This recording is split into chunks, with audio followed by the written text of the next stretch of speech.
What's up, Eagles Nation? What's going on, NFL world? How you doing, division rivals? This is Steven Hyder, Gate City Sports Channel. Channel where the cerebral NFL fan comes for about 10 minutes of daily content. I promise you we're not going to be that short tonight, guys. So I got two guests with me here today. These are guys that we have definitely been on lives before. These are two of the guys that I love to collab with. We all kind of came up, started our channels around a similar time. And look, we've been bonding together as a little group here, and I don't want to throw cloud out there, but I do think we were one of the first ones to start collabing like this. So, all right, without further ado, I'm gonna hit you guys up. I'm gonna introduce Philly Mike and Philly Fresh to y'all. Philly Fresh, you want to go first? Yeah, y'all know what it is, man. Your boy Philly Fresh, A.K.A. the General here reporting for duty, and the duty is whatever my man Gate City says, man. Y'all know what it is. And you already know, I go by Philly Mike. Host of the Philly Talk podcast, new name to it, but you guys already know. Let's get into it. Go ahead, Gay City. All right, guys. So I'm gonna say what's up to everybody real fast. So today, guys, look, we're here to talk about the offseason because we're in the offseason. Lot of big topics, guys. I don't know if you guys realize this, but man, the Eagles just don't take a break. Like, there's no vacation until probably July for Eagle fans and Eagle content creators. I'll tell you that now. We're always going to be doing something. And some of the topics we're going to discuss today, guys, and we're going to leave a little, wiggle room for where these guys want to take us on some topics, but we're going to touch base on all this crap with Alshon Jeffrey. There's a lot of stuff going down here. A lot of reports. We don't know, some of it we don't know what to believe here. Malcolm Jenkins. That's a big, big decision that's looming over us here on what we're going to do about Malcolm Jenkins. And there's no easy answers to some of these questions, to be honest. And then we're going to talk about free agent fits, maybe some guys in the draft. We're going to do a lot of that today, guys. But first question I'll kick off with, everyone. Alshon Jeffrey in the default clause. What y'all think? It's going to be hard to prove. I mean, like you said, not all we know is anonymous sources, no matter how much we want to point fingers. I mean, and to what degree is it? Like, if I say, you guys, what degree do you got to go to really say that you're detrimental to the team? You can't prove it. And the reason why you can't prove it, I said this probably like a week ago. He's not going to say nothing. You see, his agent is talking. And his agent is not stupid, because if you do talk, you're giving up $26 million.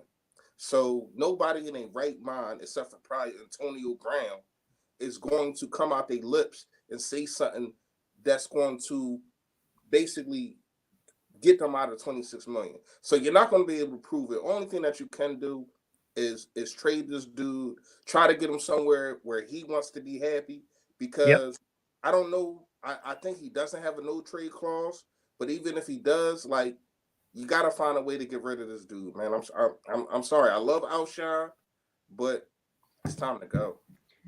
So there was a couple things that both of y'all said I want to touch on. Number one, it's this idea of you got to have proof. And the thing is, I think Philly Mike kind of mentioned this. Proving that to be a detriment to the team, you're stretching. There's been guys on the record who said a hell of a lot worse than what Alshon Jeffrey said. And we're assuming he said it. Because to be honest with you, I don't trust shit that comes out of Howard Eskin's mouth. I'm just going to be upfront about it. I don't either. I remember the AI situation. I don't either. And that's the hard part, is you got to try to prove that. And then you got to, not only you got to prove he said these words, but then you got to prove that it was actually detrimental to the team. And I think that's going to be a hard hill to battle. And to be honest with you, I think it would be a horrible decision on the Eagles' part, because you're going to, number one, draw attention from other people watching, and they're going to be like, I'm not going there. That's crazy. I'm not going there and dealing with that kind of organization. And then number two, the Players Associations have threatened to take that particular case to the Supreme Court if it were to happen. Right. I don't think that's a fight that's worth getting into. Like, I do think I think you said it best, Philly Fresh. We got to find a way of professionally severing this relationship. No matter how we feel about Alshon Jeffrey, and I do believe that in 2017, Alshon was the man.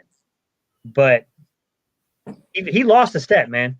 Early in the season, he looked good to me. Then those little, nagging, like lower, body injuries started happening. He didn't look the same. He wasn't getting deep down the field anymore. It just, it's a weird situation because you got this big number over your head. Teams still think the kid's got talent, but, they said 11 months on that injury. That's a long time.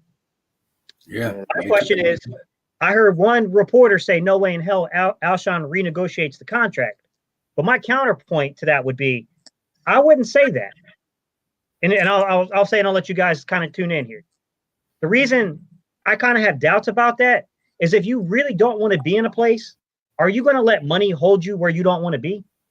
Or might you renegotiate that contract to make it more favorable for you to control where you're going to go and get where you want to be? That's the point where I can see Alshon maybe renegotiating that contract again, because you could say $26 million, but man, sometimes money ain't worth it if it's really a headache for you and you just don't feel welcome in a place. And you already know us as the fan base, we're gonna give it to them. Mm-hmm.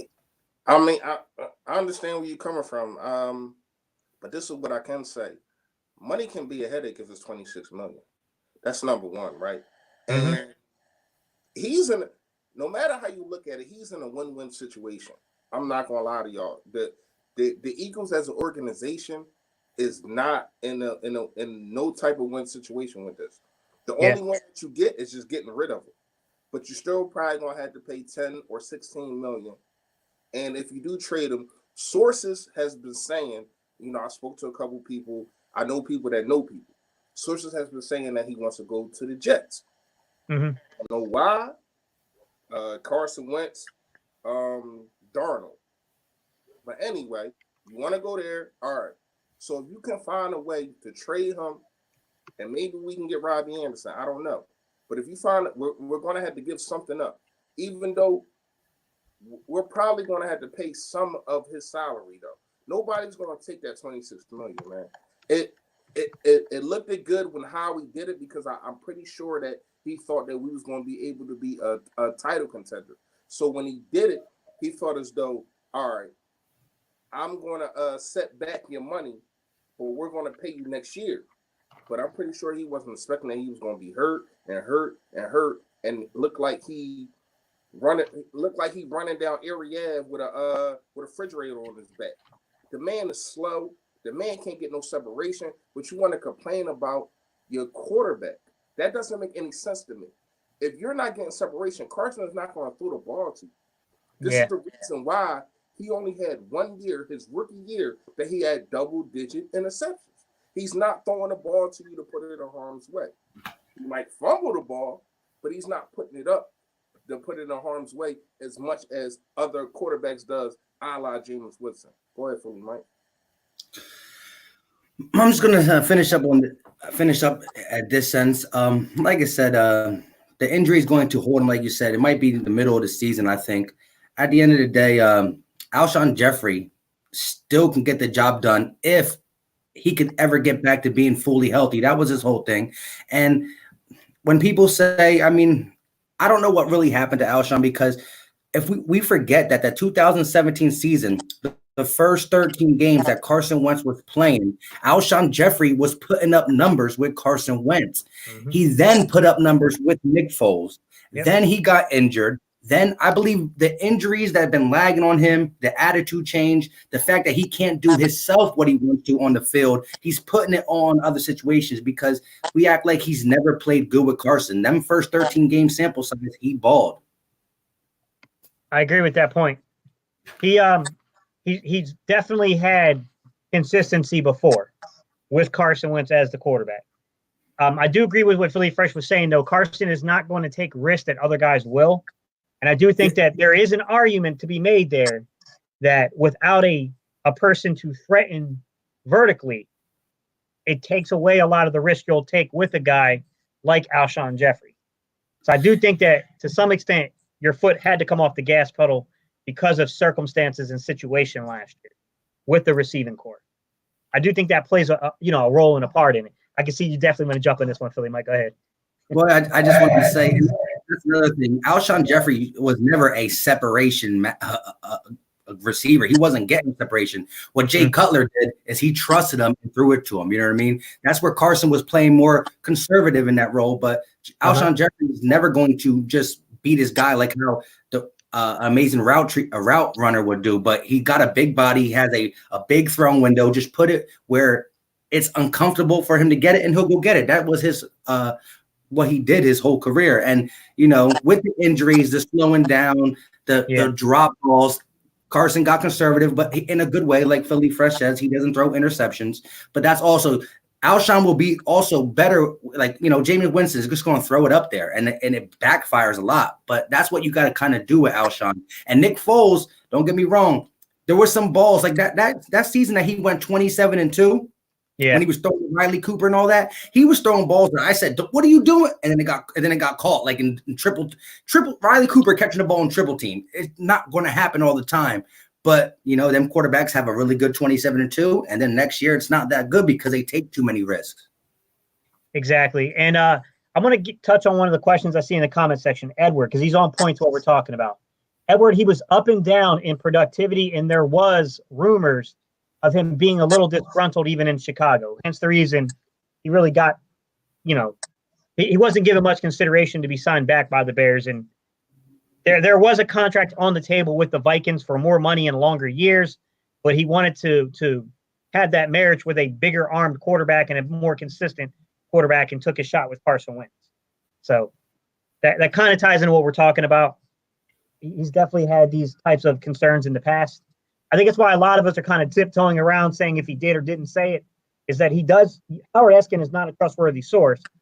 But at the same time, Alshon Jeffrey is known to sometimes throw a temper tantrum in the locker room. He does it quietly, though. He's not like a big noisemaker. He's not, he's not like an Antonio Bryant, those type, you know what I'm saying? Or Antonio Brown, my bad, different person. Antonio Brown level distraction. That's not what Alshon is. But nonetheless, man, I mean, if it's detracting from the effectiveness of the team, that's a problem. That's definitely a problem if that starts happening. See, you're absolutely right. And it's more of a problem because it's backbiting. Like, I could understand if the source, I forgot the lady's name, but if the source would have came out and Josina Anderson, right. If the source would have came out and said, well, he pulled Carson to the side and said this and said that, and first of all, Carson's a young quarterback. Alshon has been in the league 5 or 6 years longer than Carson Wentz. So to be a man and to be a leader and to be a veteran, you pull your quarterback to the side. Hey, listen, man, you got to hit me on this. You got to hit me on that. But you can actually see, like, I actually broke down and looked at, first of all, the first 3 games, right? The first 3 games, it was what? It was Washington, Atlanta, and Detroit, right? Yeah. Washington, Atlanta, Detroit. He had 4 touchdowns in 3 games. And you sitting here complaining. And my thing is, it's not like you're not getting the ball. You're just not getting the ball in between the 20s because you're not getting separation. Because you're fast enough. You're not. The Eagles have a problem of bringing players back before they fully healthy. We know that. They did that with Carson Wentz last year. So we know that they will bring them back. They will go, all right, they will go and ask the player, are you ready? And just go off their word, even though they might not be ready. So Alshon really wasn't ready to come back, but he was getting his touches. So I don't really understand why he's complaining. I just don't get it with this dude, man. Well, I read an article, and I hate to say this person because I really don't even want to shed light on their name because they get on my nerves, but Jeff McLean from the Philadelphia Inquirer. I'm not a big fan of him. I'm not. I'm going to be honest with everybody right now. I don't really like him. But like, I'm reading the article, and it just dawned on me how little this dude knows about football. Like, he was making statements in this article about the X receiver is generally your fastest receiver. Nah, dumbass, you've never played the game. The X receiver is normally the receiver who's on the line of scrimmage, so he's got to be able to beat man press. Yeah, your wide receiver. Like, what are you talking about? Like, he just does shit like that. And just like listening to that, and I'm sitting there thinking to myself, like, well, I get where he's trying to go with this, which is, okay, we're going to need an X receiver if Alshon is released, and he feels that it's at a breaking point. I don't think he's necessarily wrong with that. I do think we're at a breaking point with Alshon Jeffrey. Question is, I'm going to flip this right back on you guys. We got one guy in-house who was drafted to be the next Alshon Jeffrey. He was not very productive last season. We got a new wide receiver coach in. He's got a lot of, praise from former NFL players and former kids he coached in college. Do you think J.J. Arcega-Whiteside can be developed quick enough to make it an actual impact if we have to make this decision and have to make this move? Go ahead, Mike. Well, he got to learn how to run. He got to learn how to remember his routes that he needs to do. It's a lot of things. I think the kid naturally has some skill. I mean, body types, hands, all them stuff. Going to give him the benefit of the doubt because he's an Eagle. We're stuck with him for the next until his rookie contract's over. So I want to see him do good. In Stanford, I mean, he was a red zone monster. I mean, that's what he's going to do. He's not going to go down the field. He's going to get you. He's going to do what a tight end does, but a little bit more. He's your solid red zone target and whatnot. And it shouldn't be as complicated as what. Again, I think also training him in all the positions put a little bit more pressure in his head and made him say, okay, I got to do this, that, and the third. We've seen the struggles he had. He needs to focus on one area and one area only and let him grow through these next 3 years. But I'm not going to hold my breath. That's, you know what I mean? Yeah.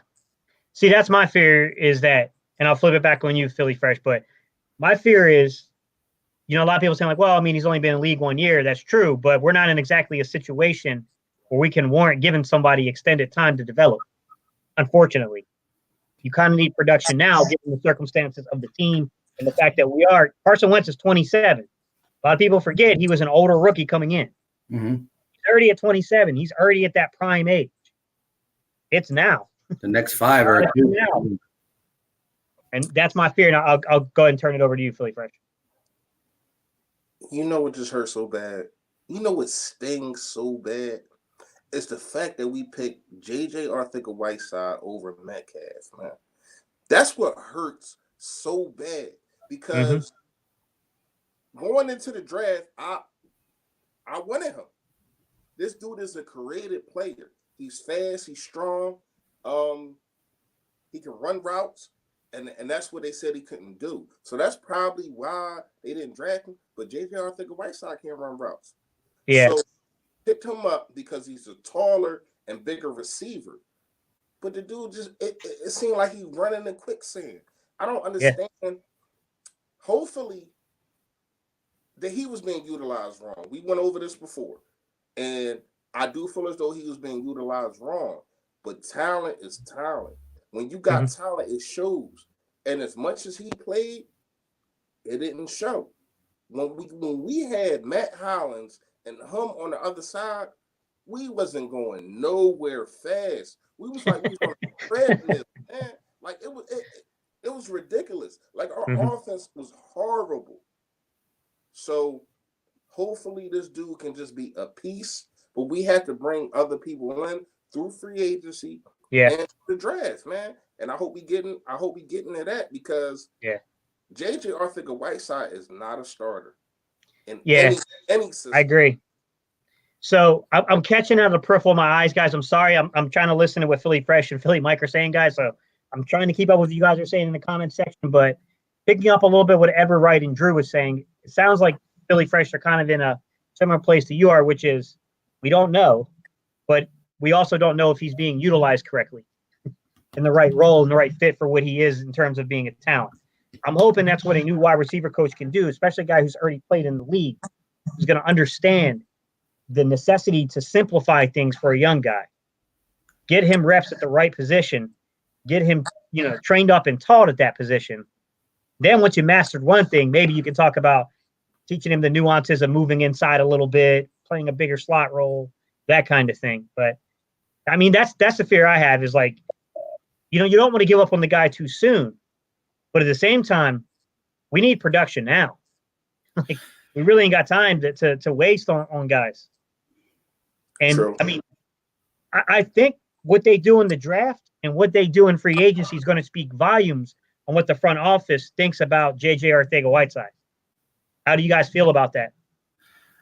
I agree. I think free agency is going to spark how we go into the draft, how we evaluated the rest of these guys, like a Greg Ward Jr., who I think should get a role on this team, and Arcega-Whiteside. And one more thing about Arcega-Whiteside, like I said, I think he could be utilized in the red zone very well if they do it right.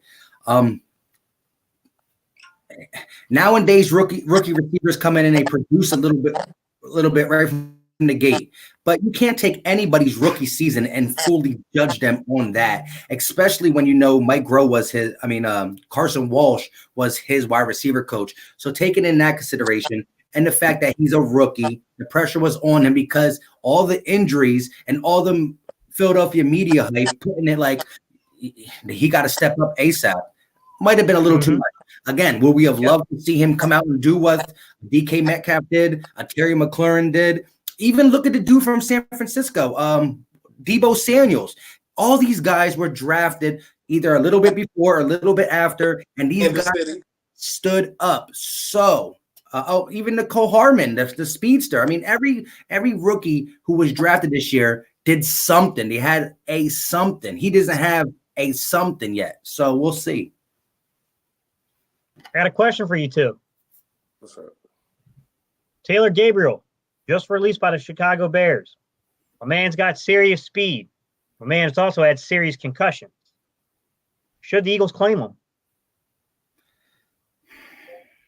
For what? Say it again. Say it again, Philly Fresh.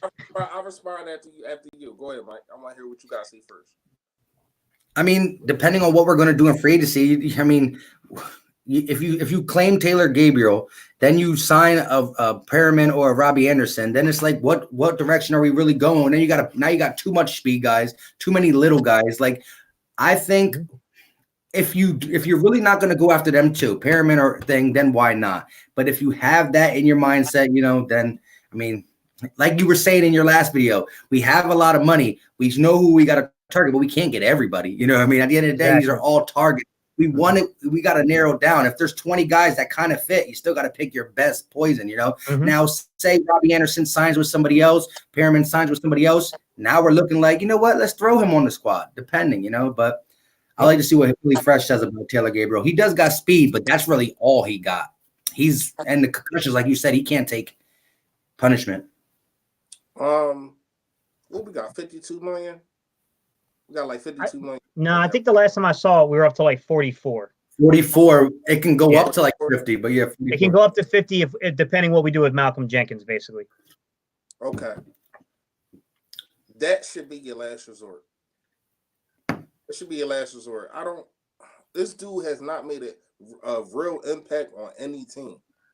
Like, I'm not going to say I don't like him, but the skill set, he doesn't have the combination skill set that we need right now. It's not like, all right, you bring him in when all your receivers are already in place. We're trying to put in place receivers. You understand what I'm saying? So if we go through the draft and then we pick up Robbie Anderson or we get Stephon Diggs, whatever the case may be. All right, you want him as your little gadget guy? Cool. But no, I'm not really worried about him at all. What are y'all's thoughts about the Eagles' interest in Demarcus Robinson, Kansas City Chiefs? Well, man runs almost a 4.6 though. I'm just gonna put that out there. It's like a 4.58 40, but they say he plays faster with pads on. And I will say this: sometimes people fall in love with dudes in shorts. And this ain't baseball. You got to wear pads.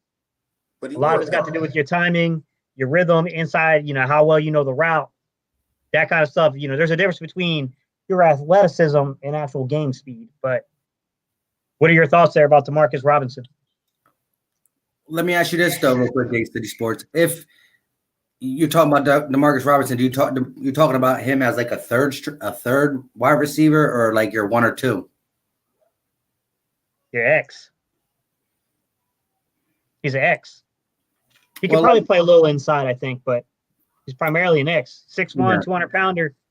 Well, I mean, the argument. So I'll give you the argument I'm hearing. It's not that this isn't my argument, guys. This is the argument I'm hearing. The argument I'm hearing in favor of Demarcus Robinson is he's just buried behind very talented guys, and he himself, when he had to step up, stepped up big last season. So that's the argument for him. You know, I looked at his 40 time, and I was like reading articles from some Kansas City Chief writers, and like, yeah, he runs like a 4.58 40, but he's a different dude in pads. Like, you put him in pads, you put him in game situations. That 4.58 40 is a lot faster than people think.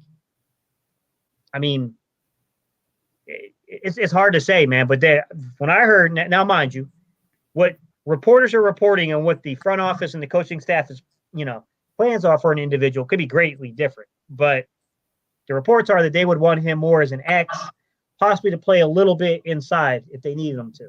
But he's not a Z. Yeah. Or he's not. I'm sorry, he's not a Y. He's not. You're not going to probably flank him. I doubt he'll play the flank. Yeah. Here's my take on DeMarcus Robertson. Like you said, he did step up in situations when the Chiefs needed him, but there's just so much talent on that team. Every defender he's going against is a mismatch, because guess what? You got doubles on Kelsey, you got doubles on Hill, you got doubles all across the place. You're playing a spy on Patrick Mahomes. You're doing too much. You're not worried about him. Sammy Watkins on that team. My whole thing is, if he comes here and beats your X, your number 2, he's going to get a corner that is decent, that guard him all day, every day. So we don't know how he could perform in that type of situation. He's slower, like you said. And the only positive would be he's probably going to be cheap. But I did my video on the 4 guys that have been linked to us, being Robbie Anderson, Amari Cooper, Rashad Perriman, and DeMarcus Robertson. And I said, guess what? At the end of the day, the Eagles need to get a receiver in the draft, but they need to take one of these guys. The Eagles got to come out of this free agency with one of these guys. Now, I would take any of them, but I have an order. My top 2 are still Robbie Anderson and Brashard Perriman. DeMarcus Robertson will be my last because of the just unknown if he could do it at that position. And Amari Cooper is 3rd, which I don't really want him. The talent is there. He's the most talented receiver in free agency. And I'm not even that worried about him being a Cowboy, because Orlando Scandrick was with that team for 10 years. Tie with him, he butt buddies with Jerry. Amari Cooper came there a year ago. But the thing is, Amari Cooper is going to want to be paid like Julio Jones, DeAndre Hopkins, Michael Thomas, Antonio Brown before he got crazy, and he's not that guy. Because like even in Oakland, he has one 250-yard game. The next game he doesn't get a reception because he goes ghost. He's good for that. Well, I think he's talented, but I think he's talented. I think he's a very good route runner. I don't think he can high point a ball. No. I think that's what separates him. He's just not that guy that's going to go up and make a contested catch. So even in Oakland, I wasn't big on him in Oakland. And if he would get regular money, maybe. But at that price tag, no. And, Gay City, you didn't really like Brashard Perriman. But when Chris Godwin and Mike Evans got hurt and he took that number 1 role, he played either the X or the Y. He was 4 games, 300-yard games, 5 touchdowns in 4 games. His 600 yards on a total season, he got like 400 of them in the last 4 games, and he did it all. His thing is consistency. I like Brashard Perriman, but my question with Brashard Perriman is, at what cost? Cheapish. That's my point. I mean, if you're talking about a guy who's you're not going to have a huge expectation for, you're bringing him in here for some versatility that maybe becomes something much greater. $7 million. Love the pick. If you're bringing him in here to be like a dependable number 1 or number 2, ooh. Well, this is my thing. I get a little iffy on that pick. The last 4 games he played as the number 1 and was putting up 150, 130, 170. I would like him to be the solid 2, solid 3 guy. And again, 4 years in the league, it's been consistency. He's either been hurt or not able to get on the field, but it's high risk, high risk, high reward. You know what I mean? And you see Brashard Perriman playing the X though. Do you think he could beat man press? He came out at a 4.3 guy, and he's like 6'2", something, and he was a 4.3 guy. I mean, that's my concern when people talk about Robbie Anderson. I like Robbie Anderson. Like, I'm a fan. But if you can't play him inside or at the flank, and you got to put him at the X, I do worry that a more physical corner would really disrupt his route and really throw the timing off there. Now, he might be a little more tougher than we think. I mean, I'm only watching, small clips. I'm picking and selecting games that I want to see and watch him in. I'm not a Jets fan. I know your brother is, so he's probably got a lot of familiarity with him. So he's probably got a better feel for what he is. But that would be my concern with Robbie Anderson is that I like a lot of these guys. I'm just worried about the way that, it's not necessarily the talent. I'm worried about the way the Eagles try to utilize players at times. I think the way the coaching staff and the game plan gets drawn together sometimes just really puts people in a bad situation. Yeah, I definitely give you that. But I think with the revamping of the coaching staff, I think we're going to see a lot of changes, even in the defense, even with these cornerbacks. I think Mark Manuel, we're not going to get into defense right now, but I think Mark Manuel is going to be an upgrade and a person in Jim Schwartz's ear. But I want to get the Randy Reynolds. He said Amari Cooper just seems too soft. His demeanor won't fit the city. I kind of agree with that. I agree with that because. Well, when you say, so I know he said demeanor, but when you say he's too soft, do you mean that his personality is too soft or his play? Because he played through injuries. I'll give him that. Both. He played through injuries, but he did kind of take himself out of the games. He took himself out of a couple games.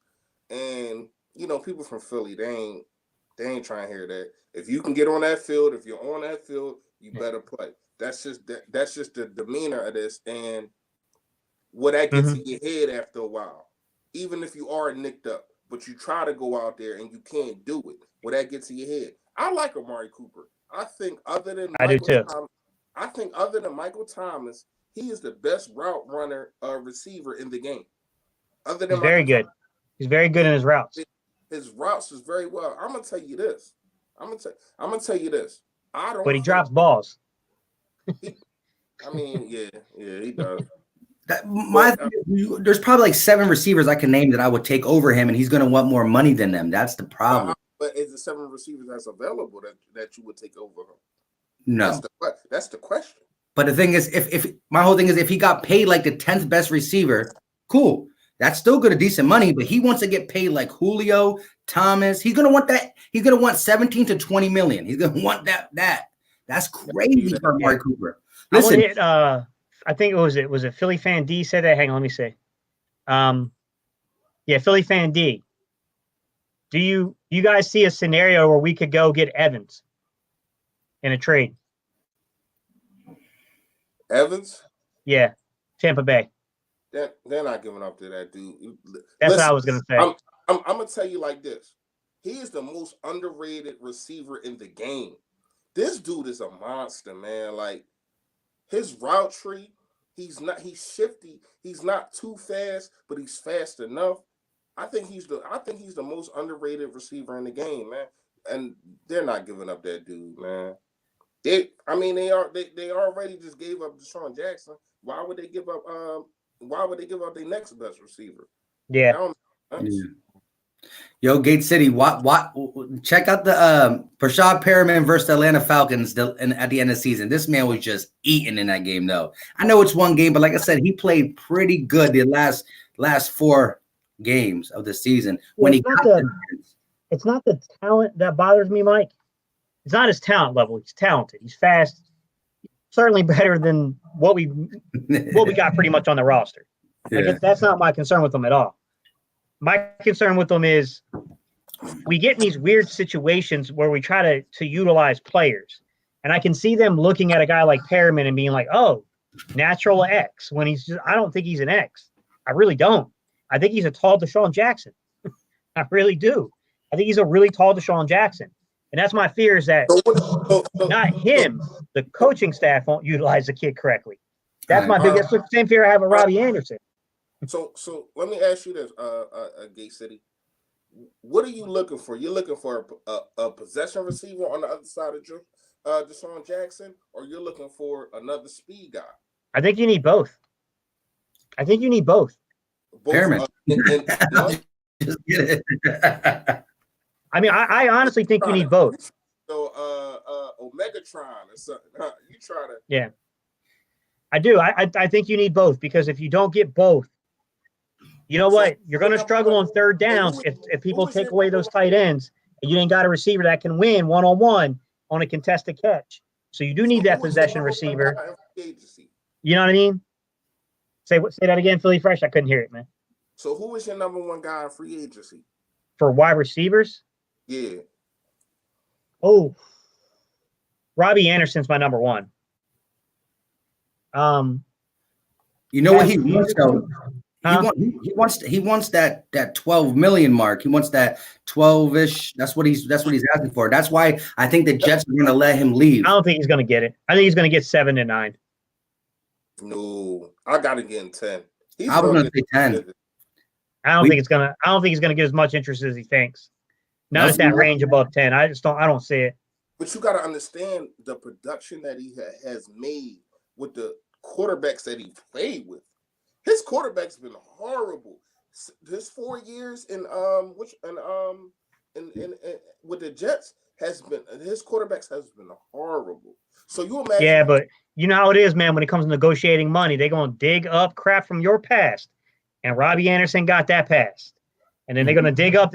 I agree with what you're saying. You can't hold a guy 100% responsible for the production if there are mitigating circumstances to limit your production. But teams are going to see it that way when it comes to the contract negotiation. They're going to be like, well, you know what? Your production's been a little up and down. You haven't really produced more than this. You know what I mean? Like, they get funny about stuff, man. They get real, real funny when it comes time to sign those big contracts. Yeah, but Nelson made $9 million. Bro, that's just I can't even explain that one. Deshaun Jackson got $9 million. That might be the worst contract of all time. I can't even explain that one. No, I don't even know what planet a slot receiver is worth $9 million. And what planet? That makes no sense to me. Like it was, and this is why I'm kind of being happy with this organization, letting go of the Super Bowl thing. A lot of people got paid because of that Super Bowl. You understand what I'm saying? A lot of people are still on this team because of the Super Bowl. And now, you know, they just let Nigel Bradham go. It seemed like they're trying to get younger and a new regime is coming in. So that's why I'm cool with it. Nelly gone. We know that. Nelly gone. He's supposed to be. He's going to be on the Colts. I was about with to old with the Colts. I don't know what Frank Wright thinking, but he tripping. But it's crazy. He might go over there and do something. That's the crazy part. I think it's the right market for him, Philly Mike. I do think it's the right market, to be honest. The Colts, Indianapolis, smaller market, not the same pressure as Philly. I mean, I could see that being a good selection for him, but Frank Wright, Mike Groh. Yeah. I don't know. What do you guys think about Paul Richardson? Old, but former Washington, huh? He's older, but he can get the job. He was nice in Seattle. He's still only like 28. He might be 29 by the time the season starts, but he's around that age group. That's not bad. Yeah, I agree with what you're saying. You're not going to get too many years out of him. He was really pretty. I liked what he was doing at the end of his Seattle Seahawks career, but you know, Washington, of course. I mean, the way I look at it, guys, and I know Philly Fresh was kind of trying to get me to go on the record here about the way I'm looking at this receiving core is I'm looking at it. Do you go make a big splash, or do you sign upgrades? Don't cost you nearly as much, or certainly better than what we're throwing out there, and then seek guys that you want in the long term in the draft. Now, I want to avoid 30-year-old receivers. I don't think that's a good idea. I don't. You know how it is when you play corner or you play receiver, man, anytime from 30 to about 35, at some point, man, your legs are just going to give out on you. You're not going to be the same no more. You're just not going to have that same athleticism. And it's going to be a real sudden drop-off. And some dudes can keep it up to they're almost 35. Some dudes, it happens like right around that 31 range. I mean, it just happens quickly for them. But, I mean, I like these lower key guys like, Taylor Gabriel, Paul Richardson, DeMarcus Robinson. Yeah. I mean, I could live with that signing. I'm not huge on it. You know what I mean? But I could live with it. He's the best I've ever his name. What scares me is you guys say that you have a hunch that Robbie Anderson's going over 10 mil. If you miss on Robbie Anderson at 10 mil, man, Jesus, it's not going to be good, man. Like that can like really derail the organization for a while. I mean, do you guys really trust that? I like what Robbie Anderson can do when he's on his game, but do you trust him game in and game out? Do you think he's physical enough? I think he's athletic enough. I mean, dude's going to make some spectacular catches down the field. But how about contested catches? But he's not a monster at the contested catches, but he had his fair share of deep balls that were, he beat the one guy and caught it over the safety. Here's my thing about Robbie Anderson. What we've seen him do with the New York Jets, he was their number one guy, and sometimes the only guy you had to worry about in the wide receiver corps. So just imagine we draft a receiver that can get production early. You got Deshaun Jackson. So my whole thing is this: I think the cornerback that if Deshaun Jackson stays healthy, which this should be his best year to try to stay healthy because he had the whole year off last year. With that being said, if Deshaun Jackson gets the number one corner, and now Robbie Anderson has a whole new look on it where he got the number one corner. Now, again, maybe no one's going to follow him, but listen, when he played the Patriots, guess who beat him? Stephon Gilmore. Now if we play the Patriots, he might get the second corner, and now the first corner deals with Deshaun Jackson or our draftee, So if he's the number two guy, his game should elevate automatically from what he was being by the number one guy with backup quarterbacks. Yeah. And so, go Philly Mike, would you say that your number one target in free agency is Robbie Anderson? Robbie Anderson and Brashard Perriman are close, but I will lean Robbie Anderson, even though he'll cost a little bit more because he's been consistent. With Robbie Anderson comes a little bit of safety. Brashard Perriman, I think there's very high upside there, but there's a risk that he just don't play because that's been his MO, injuries and stuff along them lines. So you want Anderson, Brashard Perriman second. Where would you go third? Then I would say because the only other two, the four I was talking about was then Demarcus Robertson and Amari Cooper. Demarcus Robertson, I don't think is proven enough, so he would be my fourth, and Amari Cooper will be my third, who is more talented than Robbie Anderson and Brashard Perriman, but the money and the way his style of play is, I would put him third. Like, again, I'm not ranking these guys in who's better because Amari Cooper is the most talented, but my pick, Amari Cooper, only if Robbie Anderson signs somewhere else in that. And, again, I'm not trying to pay Amari Cooper $18 million. You don't think the contract then fits the right. I got you. But you think he's the better athlete. I got you. I know what you mean. Better football player, I should say, not athlete. So what about you, Philly Fresh? Robbie Anderson has the best upside, so I'm going to have to lean to him first. I'm looking at his stats here. Since he's been in the league, 2016, 42 receptions, 587 yards, 2 touchdowns. 17 was his best year. 17 was his best year. I was going to tell you to read them. Oh, yeah, 17, 63 receptions, almost 1,000 yards. His longest touchdown, 69, and 7 touchdowns. You got 18, 2018, 50 receptions, 752 yards, 6 touchdowns. Last year, 52 receptions, 779 yards. His longest, 92, which was the longest of the league, and that was a touchdown, and 5 touchdowns. I feel as though this kid has the best upside. And the reason I'm saying this, and I'm going to keep saying this, you have to look at the quarterbacks that have been throwing at this dude. Sam Darnold, okay, but no. The dude that we played, I can't even remember his name. I don't even think he's in the league no more. He's not even in the XFL. What's the dude's name? Yeah. Like stacks on dude. Dude was cool garbage. Falk. Wasn't it Falk we played? No, wasn't Falk. Nick Falk? Kevin Falk. Yeah, it was something like I can't remember. I went to that game. Yeah. Kevin Falk. Dude is a problem. So you got dudes like that been thrown to this dude. I can't remember the quarterback that was there in 16 and 17, but you have to understand the quarterbacks they've been thrown to, and it's been no talent around them for real. So who would you go number 2? Number 2, I gotta go Perriman. Like free agency, yeah, I gotta go Perriman. My number 1, actually, my dream person is to trade for Stephon Diggs, but we going free agency, so I gotta go pyramid. Number 3. Hold on. I got my number 3 right here. Number 3 going to have to be on Mari. It gotta be. Mari. It's nobody else. This is all that we got right here. For real. Emmanuel Sanders, too old. AJ Green, too old. Mr. Glass, as I call him. Dude, he can't get through a season. Robbie Anderson, Amari Cooper, Perriman, Nelson Aguilar, and Randall Cobb.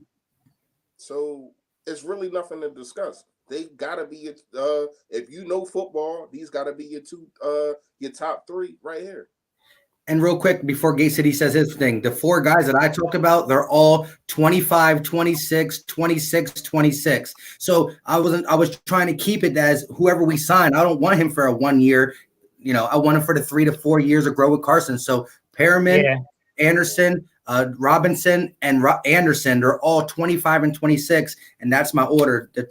But your turn. You're looking for the long term. So hold on. So who are your top 3? So my top 3, I'll give you. All right, I'll give you my top 3, and I'll tell you where I think the Eagles are going. All right, my top 3. Robbie Anderson's my number 1. I do think that there is talent there. I do think that he's the guy that can change the direction of a ball game. He's got that big playability to him. Like I said, I got fears about this guy on a 3rd and 10 making a contested catch.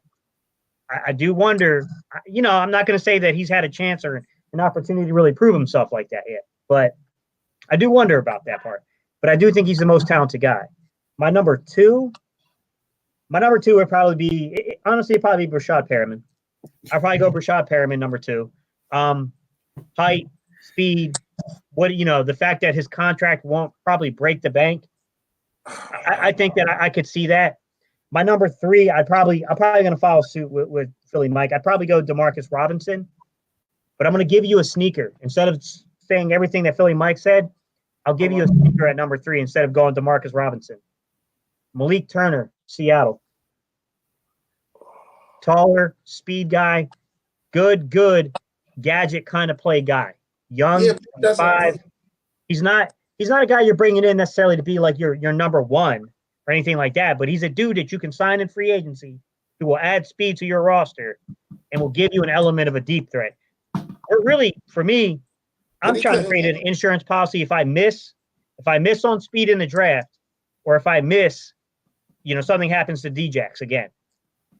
Can't be sitting there once again with no solutions, no answer in terms of a vertical threat. Now, there's another kid that they got there in Seattle, but he's older. It's like Jerron something. Brown. I like him, but he's 30. Yeah. I mean, you're going to run into the same problem you're having with Djax there. So that would be like kind of my sneaky dude there.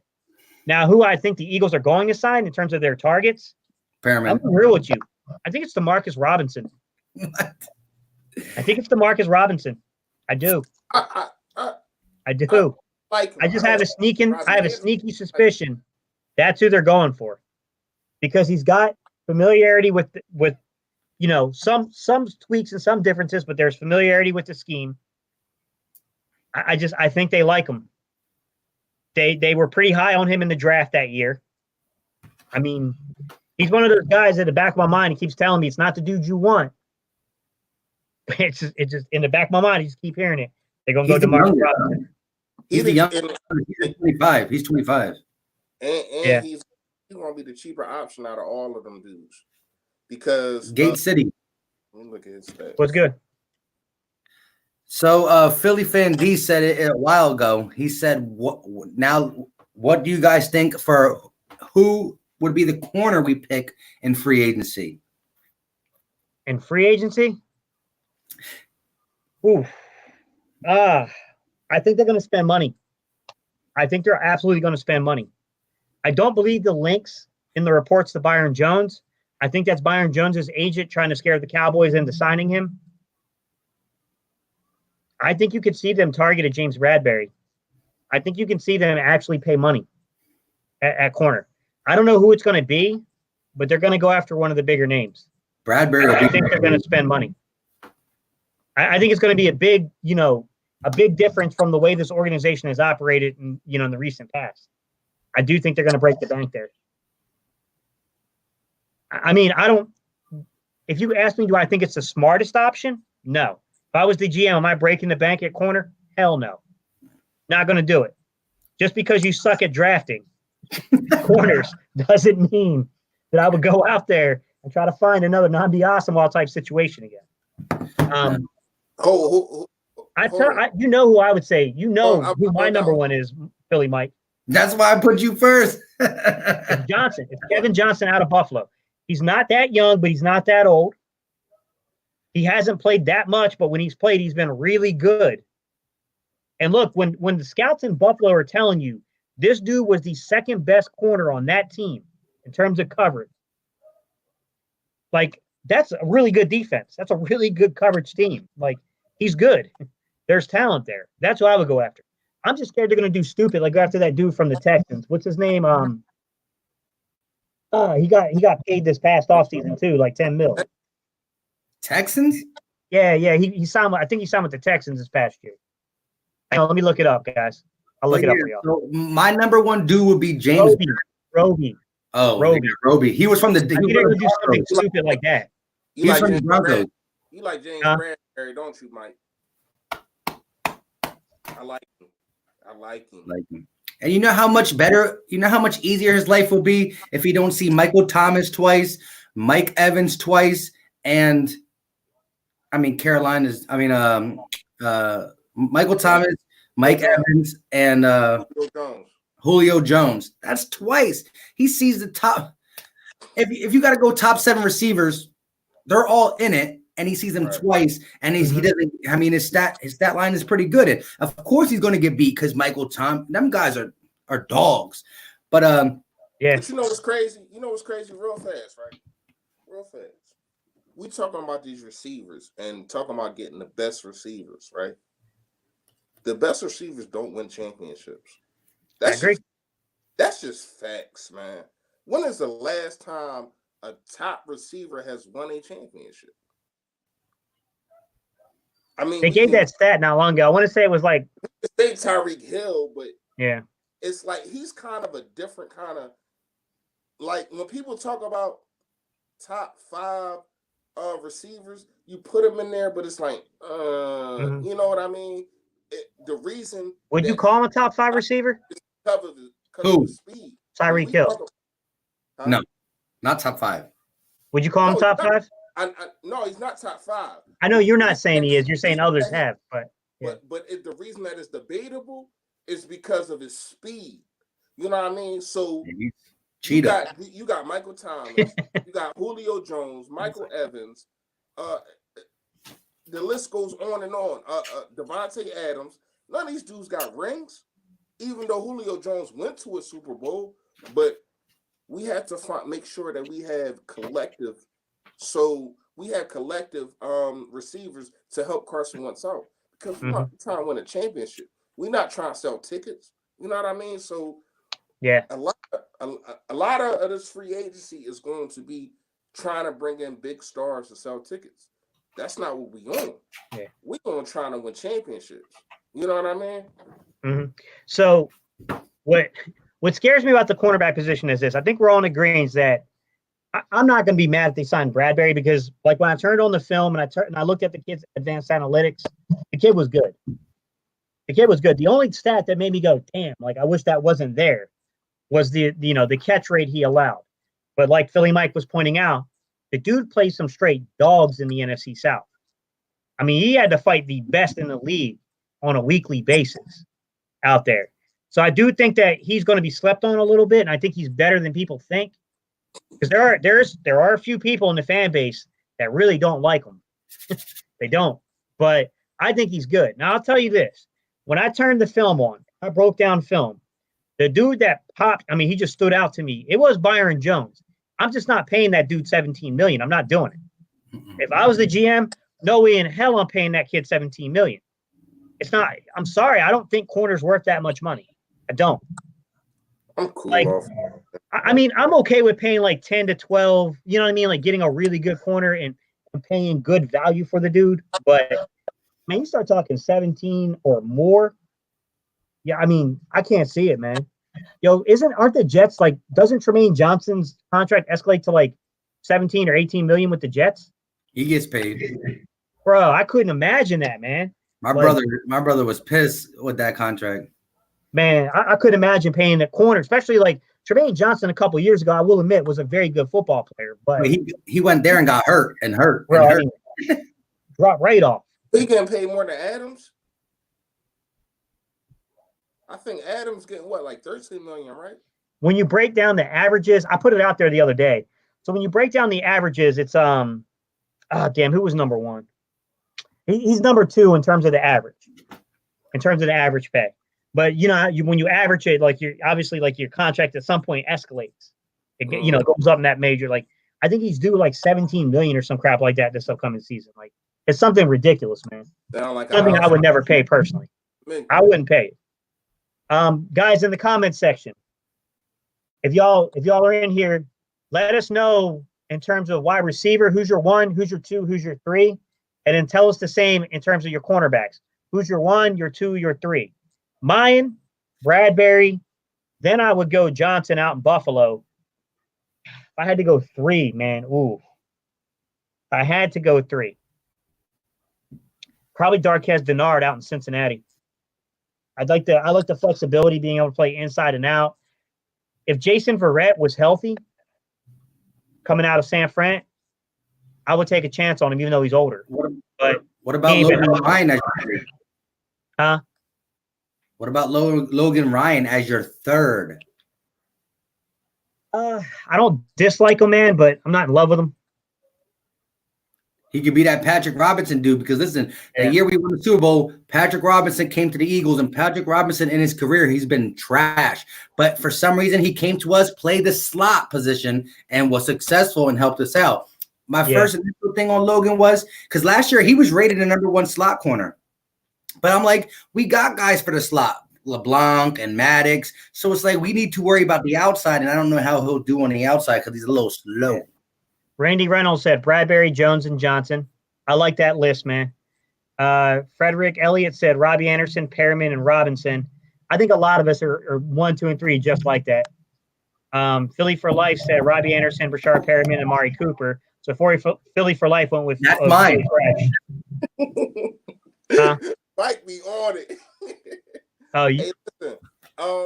It's a guy I think we ain't talk about unless y'all did on doubt. I like the dude Logan Ryan, man, from Tennessee.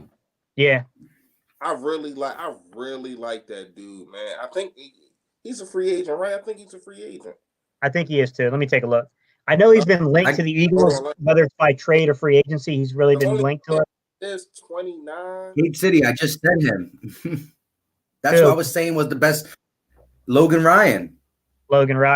Yeah, he's been linked to us. I just don't know if he was a free agent or if that was a trade thing. You said that, Mike? Free agent. Yeah, he did. He did say earlier. I ain't hear you. My bad, Mike. He was rated the number one slot corner this year, and I was saying how Patrick Robinson came in and was our slot guy, and he was the number one that year as well. But Logan Ryan, I don't know how good he can play on the outside, but with New England, he played on the outside, but with Tennessee last year, he played primarily, in the slot, and he was the number one slot corner in the NFL. He would be my third. He'd be my second or third option, but I think Bradbury's my number one. 29, guys. So he is a free agent. He's 29. Yeah, 29. Yeah. I just looked him up. I want to ask y'all this, and everybody that's watching this, I want y'all to comment.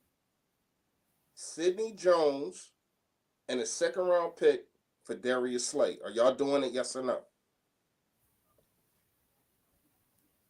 Probably. With some hesitation, but probably. I need a yes or no, Gates. It's an uneasy yes. I mean, it's not an easy decision to make, but I probably do it. Mike, don't hide from me. You are the GM. Bro. They come to you. You are the GM for the Philadelphia Eagles. The Detroit Lions come to you and say, listen, we got Darius Slay right here. Give us Sidney Jones and a second-round pick.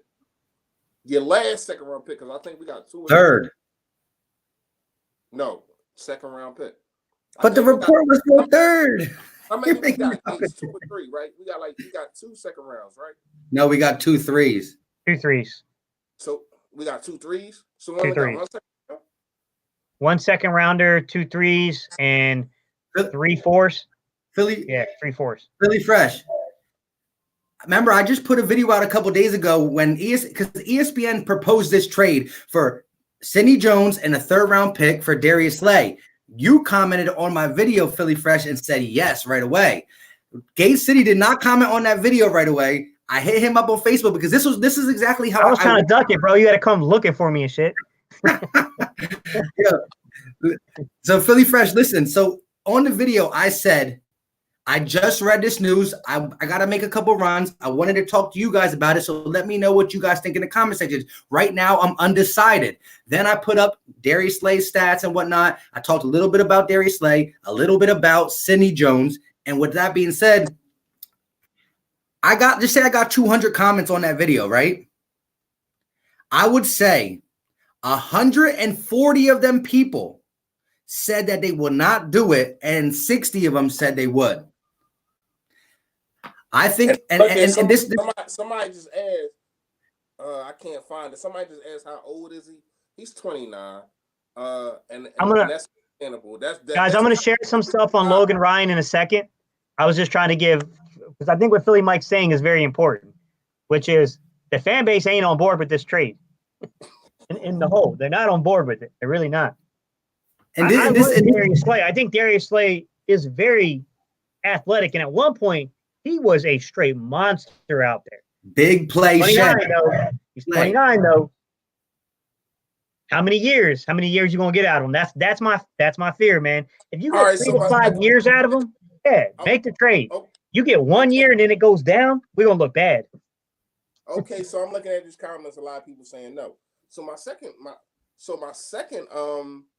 question is, are y'all giving up on Sidney Jones? Do y'all think that he can be an outside corner? I do. I think he can be an outside corner. That's what I was gonna get to. So listen, in my video, I said I was undecided. As I gave my talk about Darius Slay, big play Slay. He's 29. You might get a solid 2 or 3 years. Blah blah blah. I said at the end of it, I might do it, but I'm not sure. And then, like I said, this was my comment to almost everybody in the chat. I mean, not in the chat, in the comment section was, listen, I believe Sidney Jones has upside, and I want to see how he does fully healthy with the new DB coach. And I'm going to stand by that. I want to see him fully healthy with the new DB coach. I think he got upside. The speed's there. The man defense is there. It's just a zone he got to tweak a little bit. We'll see what Mark Emanuel can do. So, all right, I'm gonna share some stuff, guys. I'm gonna go ahead and share the screen and pull up some stuff here. Share screen. Let's see. So, Chrome tab. Sorry, guys. I don't mean to talk out loud, but I gotta make sure. All right, I'm gonna show you Logan Ryan's player profile, guys.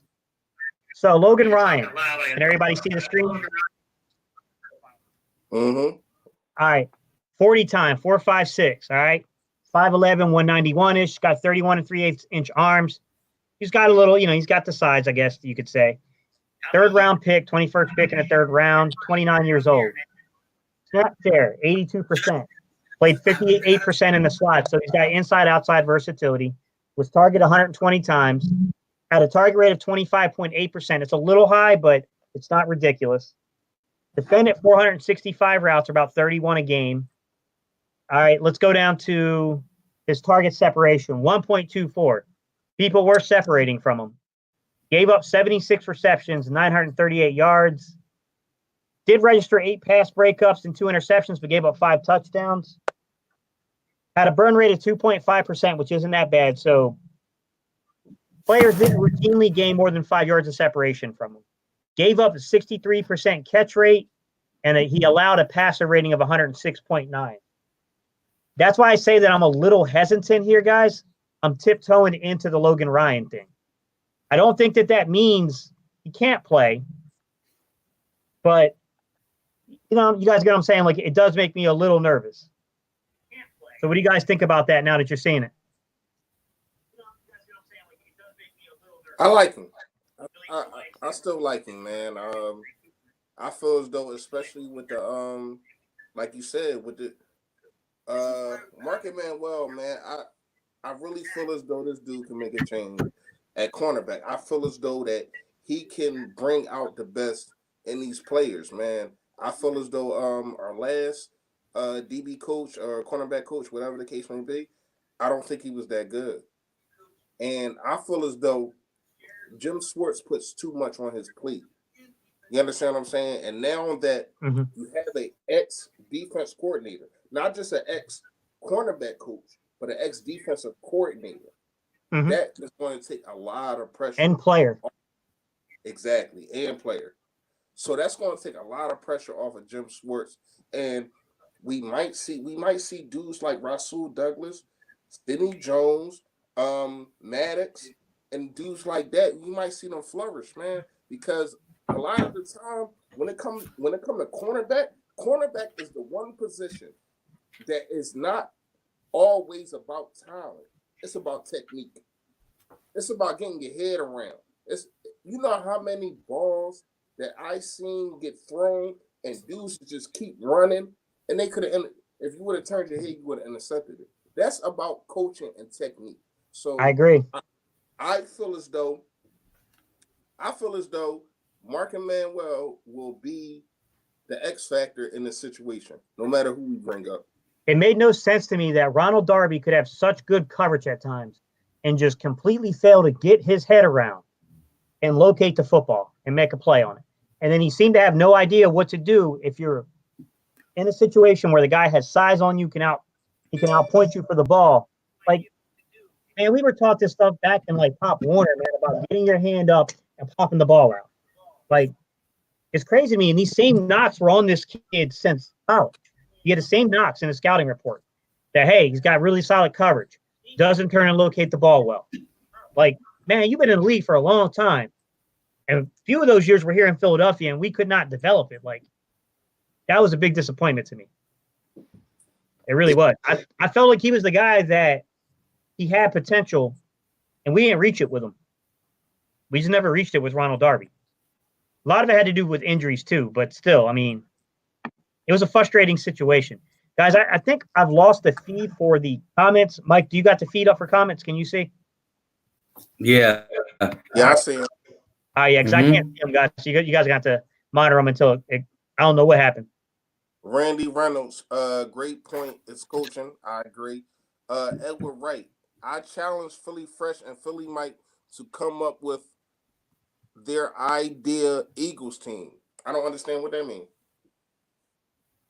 Where do you see that? Define more what you mean by ideal. Like, do you mean ideal signings? Do you mean like what do you mean by ideal? That's what we're getting to. Guys. That's what I'm asking.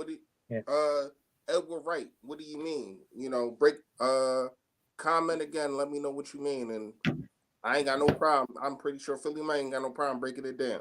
We got that. Troy Raw, you guys think Slay and Jones would be an upgrade outside? Yeah. Well, we had both. Yeah, that's a major upgrade. That's going to cost you $1 zillion, but it's a major upgrade. Byron Jones. Oh, okay. I thought that, unless he means Sidney Jones. He might mean Sidney. But, I mean, yeah, it's still a major upgrade. I'm pretty sure you're talking about Byron. Yeah. Philly for life. What about Anthony Harris from Minnesota? He's a safety, but I like him. Yeah, I love him. He's a few years younger than Malcolm. If he's about 3 years younger than Malcolm, I think. If we can't get Malcolm, that was my go-to guy. If we can't get Malcolm, but I'm all for the bringing Malcolm. Man, I've been screaming from the top of the rooftop who I think the Eagles should target at safety, and he's not a conventional dude. And it's Kendall Fuller, man. Go get me Fuller and put him back there at free safety. I did hear you say that. Like, I've been screaming for that, man, but I don't know, man. I don't trust that the Eagles are going to really do too much there. Let me ask you a question. Everybody on this live, Gate City, Philly Mike, who would be the best that we have on the team right now? Who would be the best to transfer the corner to safety? Rasul Douglas, Avonte Maddox. That's really it. Them two. Which one? I'll give you a third guy. Jalen Mills. There we go. Yeah. Re-sign Jalen Mills, moving to free safety where he played in college. I don't think Jalen. Listen, guys, I'm not advocating that is a likelihood because the market is different for safeties than corners, and I think that's got to be taken into consideration. That if another team is willing to pay Jalen as a left corner, he's going to make more money off that contract than a free safety. So, you know what I mean? However, in an ideal situation, I would probably go Jalen Mills being re-signed back and playing free safety. If I couldn't get Jalen Mills, I'm going to tell you who I'd put back there. And I have concerns about this. I do. Avonte Maddox. I'm scared about him holding up to 16 games. Listen, I don't want to cut you off. Go ahead. I put up a video, and it's crazy. It's probably my second most highest views video. I got up to like 1,500 views because it was so controversial what I said. What I said was, I feel as though once Malcolm Jenkins leaves this team, because he will leave this team at one point. I remember this video. Right. Yeah, I remember. I said that Avonte Maddox will be the new leader of this team, and he will play that same kind of position that Malcolm Jenkins played, and I still feel that way. I feel as though Malcolm Jenkins is grooming this kid to be his predecessor. You seen it last year, like you seen it. Not the year that just passed. I'm talking about the year before that, his rookie year. You seen it when Ronnie McLeod went out and he was playing safety. He was really grooming this kid to be a safety. And like Kara Poole said, Avonte Maddox did play safety. I can't see crap. Guys, I'm going to exit studio or not. Yeah, I'm going to exit studio and come back in. See if I can get that comments uploaded again. Like, it still ain't loaded. Wait, if you exit studio, you're the host. We all done. No, as long as I don't hit end broadcast, right? I don't know. I think. All right, I won't mess with it. I won't mess with it. Do this. You guys just have to keep me abreast of the comments. I can't see them. Gay City, watch it on your phone and just don't turn the volume down. Turn the volume down. I got it on my iPad.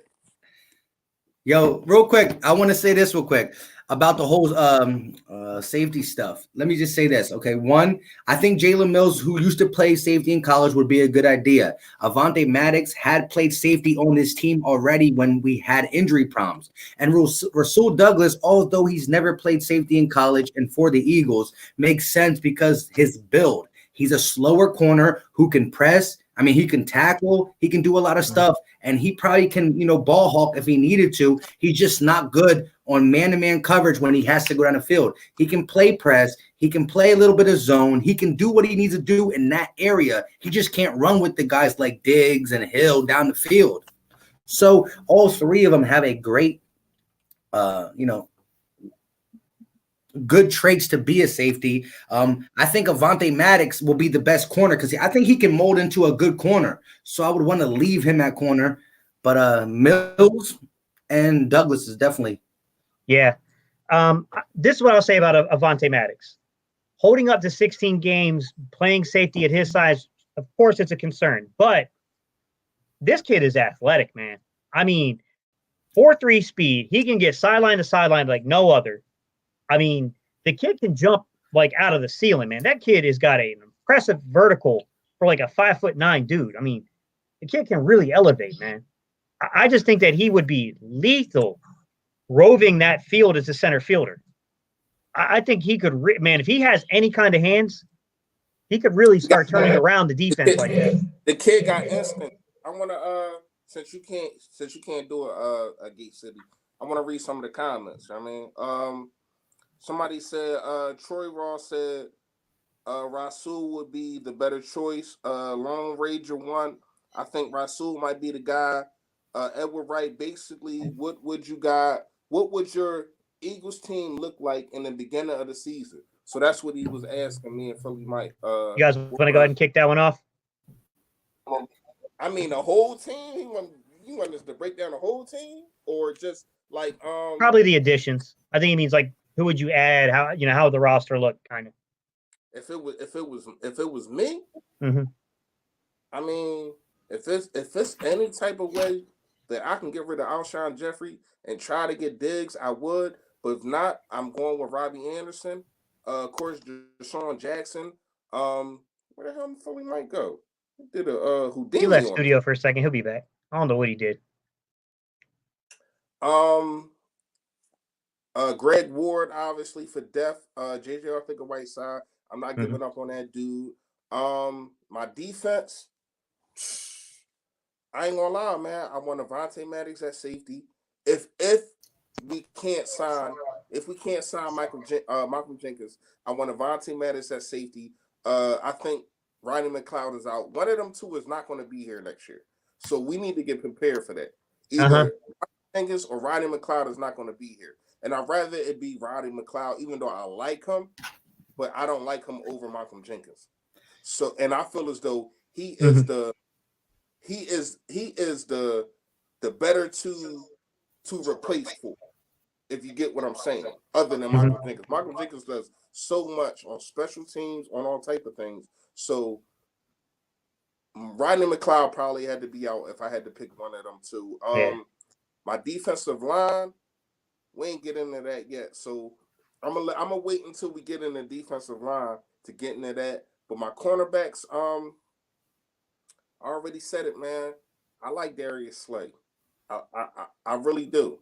So if I can find a way to get Darius Slay and try to cheapskate the Lions to get him for 1 or 2 years, then I'm gonna bring him in. I really like this dude, man. I really feel as though with our young talent and for him to be a leader in the cornerback room, that'd be good, man. And so I think Jalen Mills probably would be out.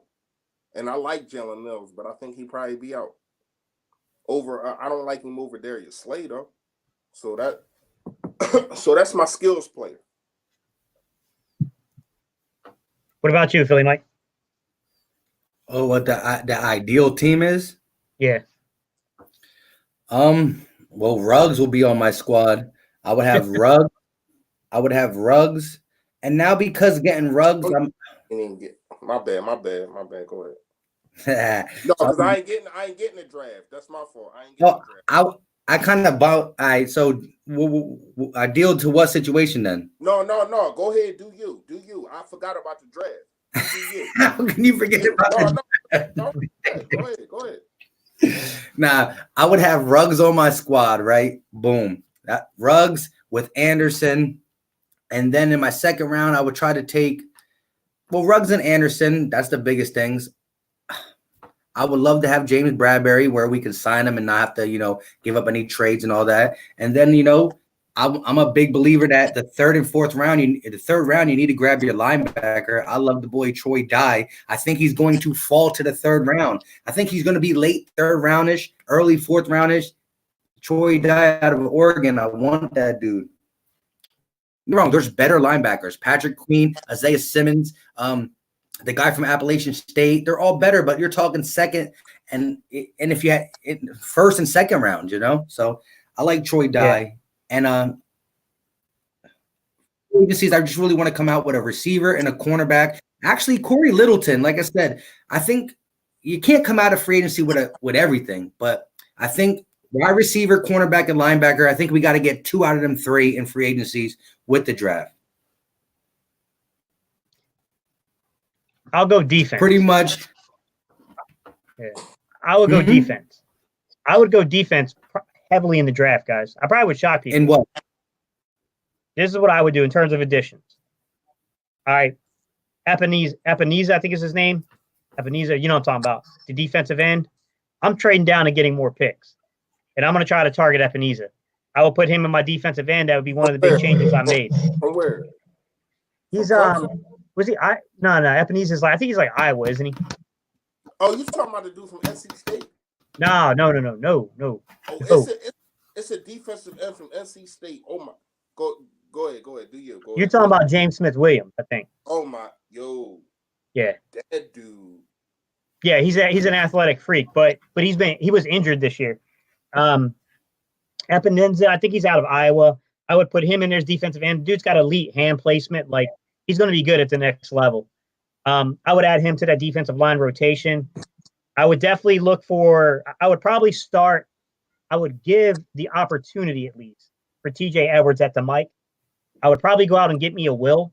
So I would probably go to the draft again. I'd probably pull someone like Akeem Davis Gaither out of App State, maybe a Troy Dye. Maybe even a guy like what's his name, Malik, get out of Ohio State. I can't think of his name. Malik something. I can't think of his name right now. But I would try, Harrison. Yeah, Malik Harrison. I would try to maybe move him and Mike and move someone else to Will or move him at the Will. And I think all them guys have range. In terms of, I definitely think we're going to sign a corner, guys. I do. So I'm going to say, me personally, if I was the GM, I'm going Kevin Johnson on one side, Sidney Jones on the other, and I'm going in the draft and I'm finding me a guy. Troy Pride Jr. I'm going deep in the draft and I'm gonna pull a cornerback out. I'm gonna pull a corner. Arnett from Ohio State. I'm gonna pull me a corner out of there. Safety, I wouldn't sleep on safety. There's a kid from Lenore Ryan. Someone else turned me on to him. Like I saw him play about a year ago. I saw him play, and someone else had mentioned. I was like, yo, let me go back and watch his highlights. There's a young cat, guys, coming out of Lenore Ryan at safety. Go turn the film on him. Dude, he's a beast, man. The other one is Winfield Jr., former Vikings cornerback son, plays at Minnesota. He would be a really good safety. I would probably go somewhere like that to address safety. That coming out of Minnesota? Yeah. I think it's Antoine Winfield's son coming out of Minnesota. He's a safety. The kid can play, man. I would definitely go defense. I would still get me a wide receiver, like Philly Mike said in the draft. I probably would also address like offensive guard or center. I'd probably try to pull me somebody late in the draft there. In terms of free agency on the offensive side, you got to go get a wide receiver. Got it. You got to come out with somebody. Whether it's Robbie Anderson, Rashad Breeland, Perryman, not Breeland, Rashad Perryman, DeMarcus Robinson. Yeah, I don't know where I was going with that one for a minute. I was like, I went way back. Someone like that, you got to pull someone out from that receiving core. You got to. And then I would draft a guy. I like the dude that Brunson talked about, Jefferson from LSU. I went and watched the film on him. I love that dude. That dude is a beast, man. I think he's going to be good. I think he's going to be really good in the league.